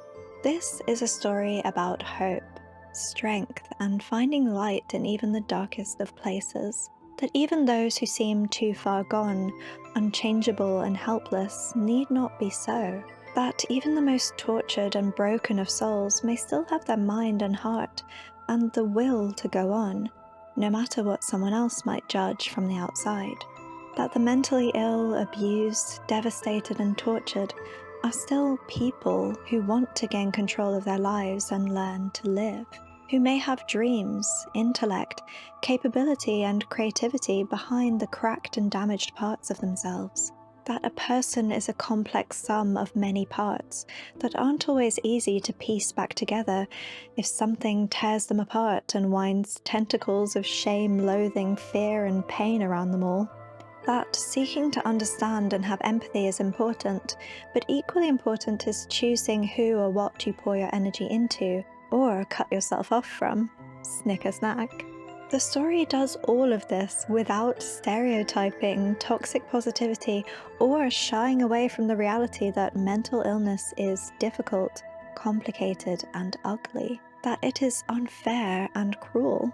It acknowledges the reality that our minds can become prisons of our own making, but that we do not have to bury ourselves in self-blame or minimize the gravity of this kind of existence to a just get over it either. It demonstrates and, more importantly, recognizes the strength and will one needs in order to simply survive trauma, never mind the unimaginable task of overcoming the most debilitating consequences of it, then constructing and managing life beyond.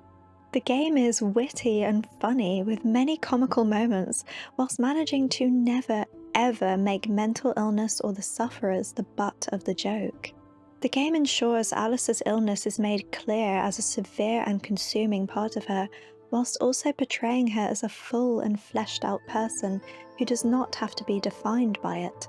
This story is about facing darkness and demons, following your internal self rather than trying to fight back for control to fit someone else's expectations or to succumb to self-destruction. Remember the early words of the Cheshire Cat. Let your need guide your behaviour. Suppress your instinct to lead. Pursue rabbit. Following the white rabbit means allowing ourselves to face the misery, darkness, and oddities of our own minds, and know that we can do this without destroying ourselves in the process.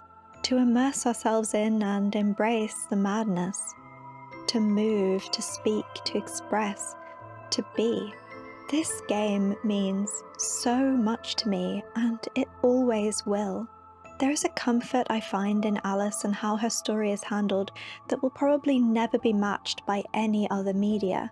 The case notes explain that Alice did not speak for 9 years, only beginning to express herself through drawing before eventually using words. This is something I could relate to so deeply, as being the kind of person who struggles to speak when overwhelmed or faced with a confronting situation, also being someone who has used art to communicate emotions where words evade me. Alice is strong, smart, eloquent. She can communicate beautifully and in a way that makes me want to spend time with her, even though I have so often felt no one would ever want to spend time with me when I'm struggling. Though her emotions are complicated and sometimes lead to erratic or abnormal behaviour, she is a likeable person who deserves love. It's impossible to play through her story and not question your own self-hatred and rejection. Alice is described as utterly mad. She is confined, trapped, abused, institutionalized, and yet here we step into her and take her place to learn that she is far from weak. In fact, little separates her from other heroes and heroines with less tumultuous pasts. Now, this might seem like a strange tangent, but bear with me a moment, it will hopefully make sense. I'm reminded of Never-Ending Story, where we learn of the plight of the world of Fantasia through the eyes of the main character, Sebastian, who is reading about it in a book. Sebastian ends up being an integral part of the story itself, as he saves Fantasia as well as restoring his own resolve in staying true to himself, by not giving in to his father and peers, who insist he must drop his love of the fantastical and just fit in. As he reads the story of Fantasia, he realizes in order to save their world, he must believe and engage with the fact that this book is reaching out to him, pleading with him to help. But to help them, he must too reflect on his own life and make the decision to be true to himself. This is an obvious meta-narrative, but I feel that in American McGee's Alice and other media that successfully explores similar themes, the same sort of call to the player exists. I like that we as the player have a role to play, depending on our own filters, interpretations, life experiences, or just what we choose to take from the journey. Whether or not the player realizes their role in a story can largely depend on whether it speaks to them or not. Like Sebastian, who questioned if the story was reaching out to him, found his place in it all by giving the princess a new name, I found my place with Alice and her exploration of her own struggles through this internal world, expressed outwardly through poetry and art, and occasional emotional outbursts or selective mutism, by going back again and again, even when it felt utterly helpless, hopeless, and futile. As a child, I found my ways around the limits my age's dexterity and patience put on me, finding any means necessary to take this journey and see it through to the other side, even back then. It stayed with me for my whole life and remained a loyal aid throughout my despair, self-doubt, and self-rejection. The game itself is telling us that art and storytelling are paths to processing and growth, and that being true to yourself, no matter the thoughts, opinions, or controlling influence of others, will ultimately lead to freedom. The times Alice progresses are when she shares her internal world, embraces it, and explores it. The main events of the game have that parallel progression explained in Wilson's journal, where she draws and describes her internal world over time and many sessions. Her refusal, however, to describe or draw the Queen of Hearts as stated in these notes, or to listen to and explore the plight of the weaker parts of herself with the torture named slavery, indicated her struggle to accept certain parts of herself as she fought through her twisted wonderland. This ultimately held her back from being able to understand herself, conquer that psychological corruption, be kind and patient with the struggling, weak, or vulnerable parts of herself, and take control of her inner narrative once more. It's only once she faces the Queen and uncovers her true nature that Alice is finally able to kill that part of herself, changing her wonderland for the better, to the point she's actually able to be released from the asylum in that ending cutscene. Alice must learn that she is the only one that can truly save herself. As the manifestation of all her suffering and trauma was defeated, the parts of herself lost along the way were restored, showing that even though some things may never be completely vanquished or undone, they can be accepted, integrated, or made into something new. Wilson's case notes do not include details of Alice's release, simply ending with a fairly desperate entry where he laments that he has tried everything to help her, seemingly to no avail. Ironically, in my eyes, everything listed in this entry speaks volumes of Alice's progress and impending recovery, rather than stagnation or regression as he seems to imply. He says Alice speaks when and about what she wants, recites poetry on a seeming whim, draws pictures at her own pleasure.